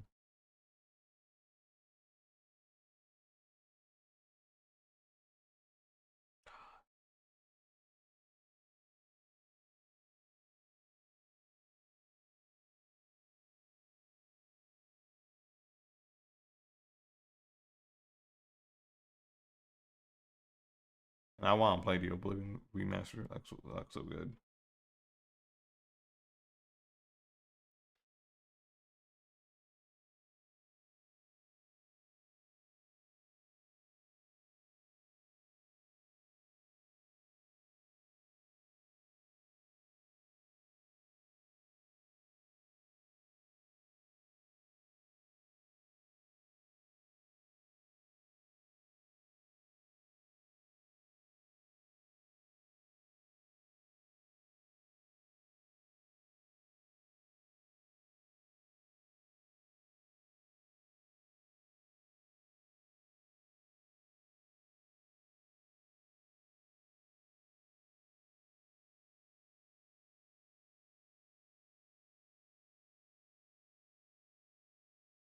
I mean, I don't even know what some of these animes are. Like, I haven't watched any anime. Like, I finished my last one, which was Solo Leveling Season 2, and then I started watching Furry, but now I need to get back into it.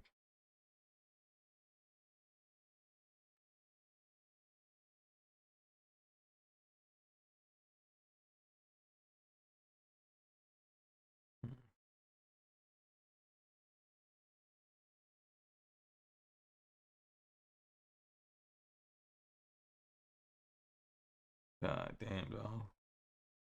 Not necessarily. Parasite opening.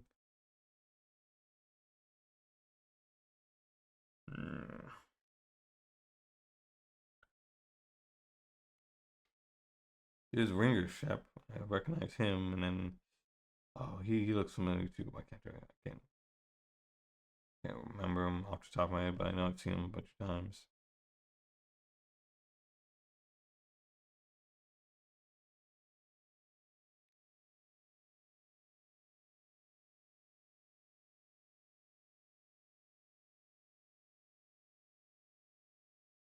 All right, comparing financial plans to all bad. All right, let's check that out. Let's see if they really are bad or not. Figure that out. The final part of the platforms that I want to talk about is the money, because it's always about the money. Even when it's not about the money, it's about the money. So first up, we're going to look at the tax plans, and then we're going to talk about how these parties plan to pay for their plans. Spoiler alert, they aren't going to pay for them. Color me shocked. So every party proposes tax cuts, but they're targeted in very different ways. The centerpiece of the conservative tax cut plan is to cut the lowest personal income tax rate from 15 to 12.75%. Wow, that's it. Which they claim will save the average Canadian worker earning $57,900 a year. Wow. Which is something, but the Canadian Centre for Policy Alternatives broke down the tax plans, and they found that the conservative plan massively disproportionately benefits people who make a lot of money. Funny that. The Liberal plan is very similar but smaller in scale. They propose to reduce that tax rate by 1% instead of 2.25. Both parties are proposing similar approaches, but the Liberals are being much more restrained. The NDP promised something very different. Their tax plan hinges around a couple of things. So first up, the GST cut. They propose to remove the GST from essentials like grocery store meals, diapers, strollers, cell phones, internet bills, and home heating. And that's fine. It will save the lowest income brackets more money, because income tax cuts don't really reach people living below the poverty line. In most cases, if they're below the basic personal exemption, they don't wind up paying income taxes. And so the only way that you can get them support through tax cuts is through cuts on consumer taxes like the GST. It makes some degree of sense. They also want to increase the basic personal exemption to $19,500, which is going to save people at the lowest levels of income more money. It'll help to remove some of the lowest income Canadians from tax rolls, and that's a good thing. And if you want to get a sense of how these tax cuts are going to affect Canadians' finances, just look at this chart from the Canadian Centre for Policy Alternatives. It shows just how much more Canadians in the lower tax brackets are going to benefit from the NDP plan. It's not perfect, but it's going to move a lot of the burden onto wealthier Canadians, which brings us to the cornerstone of their plan, the wealth tax. If you have a lot of wealth, that wealth tends to grow because you can invest it and you can use that. I'm really surprised the Liberals did not do any type of, wealth tax, like a 3%, 4% tax. Wealth to make more wealth. That's kind of capitalism. So I want you to imagine a reasonable return on your investment, something like 3 to 5%, which is quite modest. What that means is, if inflation's hanging out around 2%, which is the Bank of Canada's target rate, your wealth is going to be growing every year, just a bit. So what if we made it harder for that wealth to grow by applying a wealth tax? And that's what the NDP wanted to do. A 3% wealth tax for households whose net worth is over $100 million, a 2% wealth tax for $50 to $100 million, and a 1% wealth tax for families worth over $10 million. Now, to be clear, this wouldn't take their wealth away, it would just slow down the rate of growth. They would also put a 2% surtax on companies earning more than $500 million in profits. And a reminder, that's not revenue, that is profits. That is what they're paying out to shareholders. So I ain't mad about it. And when it comes to costs, every party has their issues. The Liberal plan is by far the most credible when it comes to their costs, but it's got problems. For starters, it requires some generous accounting, because it requires a reframing of how you think about the Canadian government's budget as they shift from a focus on operating budget to capital budget, which essentially means using Canadian federal dollars to try to encourage action from the free market, creating incentives, more money for businesses, which means I am not a fan. Overall, they're expecting deficits over the next 4 years, but with deficits shrinking as a portion of our GDP. Over 4 years, the Liberals propose deficits beginning at $62 billion and decreasing to $48 billion by 2029, but reducing the ratio of deficit to GDP down to 1.35. It is not bad. It's not amazing. It's a fair bit of deficit, but times of economic crisis aren't exactly when you want to be tightening purse strings. The Conservative plan also has a lot of deficits. There is literally nobody promising a return to balance. The Conservatives are promising $30 billion deficits in each of the next 2 years, eventually shrinking down to $14 billion a year by 2028-2029. And there is a lot of magic math in here. Billions of dollars that just appear all over the place. Like how they propose to cut foreign aid by $2.8 billion without identifying what they're going to cut. Or how they propose to reduce salaries in the public service by billions, again, without announcing what they're going to cut. Or reducing spending on consultants by $10 billion. So they have the worst. $4 billion from cracking down on overseas tax havens. But they don't explain how they're going to do that. Their costing is ridiculous. There's a lot of magic math in here, and it is not a particularly credible platform. Speaking of not particularly credible platforms, the NDP. They propose large deficits. There's a bit of a range based on different scenarios from the Bank of Canada, but the most likely case is somewhere between $52 and $46 billion of deficit annually, with no real plan to return to balance, at least not really. They propose to shrink the debt to GDP ratio, but even that's modest and requires a bit of luck. Honestly, this is not a particularly economically credible platform. They do not have a lot of answers for how are you going to pay for this other than the rich. But even with massive increases of taxation on the wealthy, they don't seem to have any plan to return to balance long term, or to manage this sort of debt. It's disappointing. So Canadians, get used to debt, because the Canadian federal government is going to run up a bunch more deficits regardless of who wins. And this is probably worth talking about for a moment. Deficits aren't automatically a bad thing. If you take on debt to buy your house, for example, you don't immediately start panicking about your personal debt crisis, because the debt you've taken on is productive. You get a house. Debt is used to purchase services or to build out capital investments, and that's what the Liberals propose to do, as opposed to the NDP, who propose to focus on services to improve Canadian quality of life. Taking on debt to improve quality of life, not necessarily a bad idea, and expanding public services and support to ordinary Canadians is a pretty good reason to take on some debt. For the Conservatives, it is just tax cuts. Basically, their entire plan just boils down to trickle-down economics. Cut taxes, make it easier for big businesses, and hope that the benefits pass on to everybody else. There's not much to it beyond that.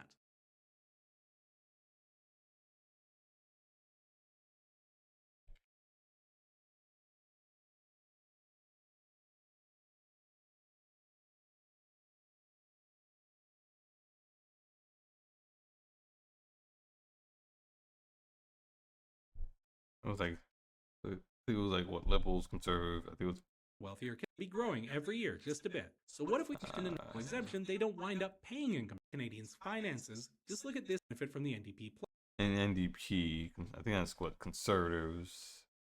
Yeah.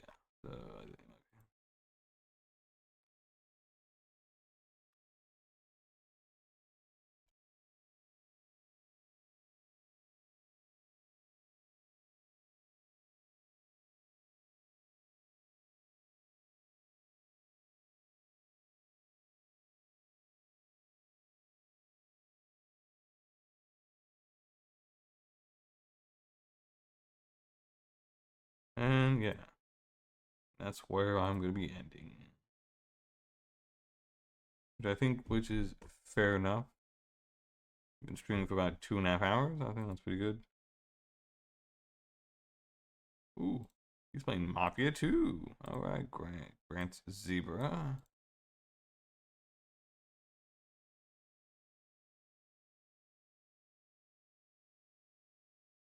What the fuck? Why you do that? Alrighty then, let us raid. I want to thank all the amazing, beautiful people that were kind enough to be here and watch me and support me.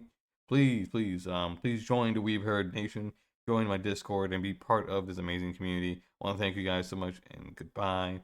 Hopefully, I can finally, if I feel a lot better, maybe I could do a much more better streams and think of some better ideas. Tomorrow, I can finally finish up Nier. I need a new game to replace the first tree, trying to figure out Dynasty Warriors. The only one I haven't really got a chance to touch all that much is Yakuza, just because, unfortunately, work has been like hitting me really hard on the weekends, and Yakuza's on the weekends, so yeah, kind of stinks. But I'll try to, suck it up and, help you guys out and play those type of games. I want to thank you guys so much. I love you guys. Please support me here, support me on, social media, and don't get my giveaway as well. Thank you guys so much, and goodbye.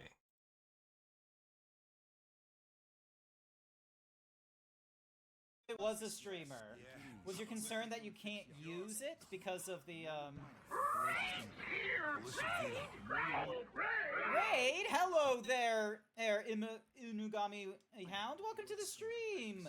Welcome, viewers. My name is Grant. I'm a variety himbo streamer. I am. Oh my God, they're double talking in the game. Just sit the fuck back before you get blood all over my pants, and I really do stab you in the chest. Anyway, but yeah, welcome to the stream, everyone. My name is Grant. I'm a variety himbo streamer. I go through, old and new games that are either in my backlog or that I really want to play, and this is one of them. Mafia. I'm doing it on Mondays because Mafia Monday. I've never played the Mafia series before. I finished up with Mafia 1, so now we're going through Mafia 2, and I reckon I'm close to having Mafia 2 finished, so I'm making an effort to get done with Mafia 2 tonight. Well, I started this morning, so it's been going off through the morning and the afternoon, and it's probably going to keep on going until the evening. Alright, we're taking Joe to a doctor. Also, I need to turn off the radio, otherwise my VOD has muted audio because, you're not allowed to have copyrighted music, especially copyrighted music that is like 50 plus years old, because who's getting the royalties? Who the fuck knows? You love Mafia 2 so much. I love the Mafia series. Nice! So I'm guessing it's a pretty good game by that standard? So, because I went through the first one, I went through Definitive Edition. Visually, it was beautiful, story was interesting, but oh my goodness, this game didn't want to, the game would do stutters and what have you. It was not great. I love the first game a lot. Need a hand? I can make it. What do you want me to do with the money? Take it to Bruno. Ugh. No, at least that'll be out of the way. A lot, Good evening, gentlemen. Oh, what happened to you? Hey, Doc. I got my ass kicked at. What is happening today? One of your guys is already here. I'm good, Antonio Balsamo. Tony Balls? What happened to him? Somebody messed him up pretty good. I don't think he's ever going to walk again. What? This surprises you? All the blood, all the death. This is the lifestyle you choose. If it was a stream that you would have said it flew. Ah, okay, fair enough. Bound to run out. next time. Good to see Mafia Game Overs coming in. That is good. It means that people are catching on to my streams because I'm playing old game trilogies that people love. That's okay, Doc. All right, come in. You're gonna sleep. Have a good night. Not to worry, Renegade. Thank you so much for coming along. I greatly appreciate it. Sure thing. Feel better. The second one is pretty good as well. I think all three we have is good story and characters. That's still pretty decent. Good story and good characters is hard to come by in a lot of video games, and I quite appreciate it. Alrighty, so we're now in this, you know, piece of shit at Jalopy. So now we gotta pay off our money to Bruno, because we took on like a bit of a small loan from him in order to, you know, get started with the dope business, thanks to, you know, Henry bringing us into it. We almost had a good run, but before we could make our money, apparently someone within like China's thingy-majiggy learned that he was a rat or something like that, and so before we could pay our cut or our loan back, we, you know, Henry got killed. He was murdered in the middle of a park of all things. So yeah, it wasn't too great. But what a wild September 1951. I love Andy. So now we're heading to the port to, because we now have like, you know, over $60,000, and we're gonna use that money to help pay off our debt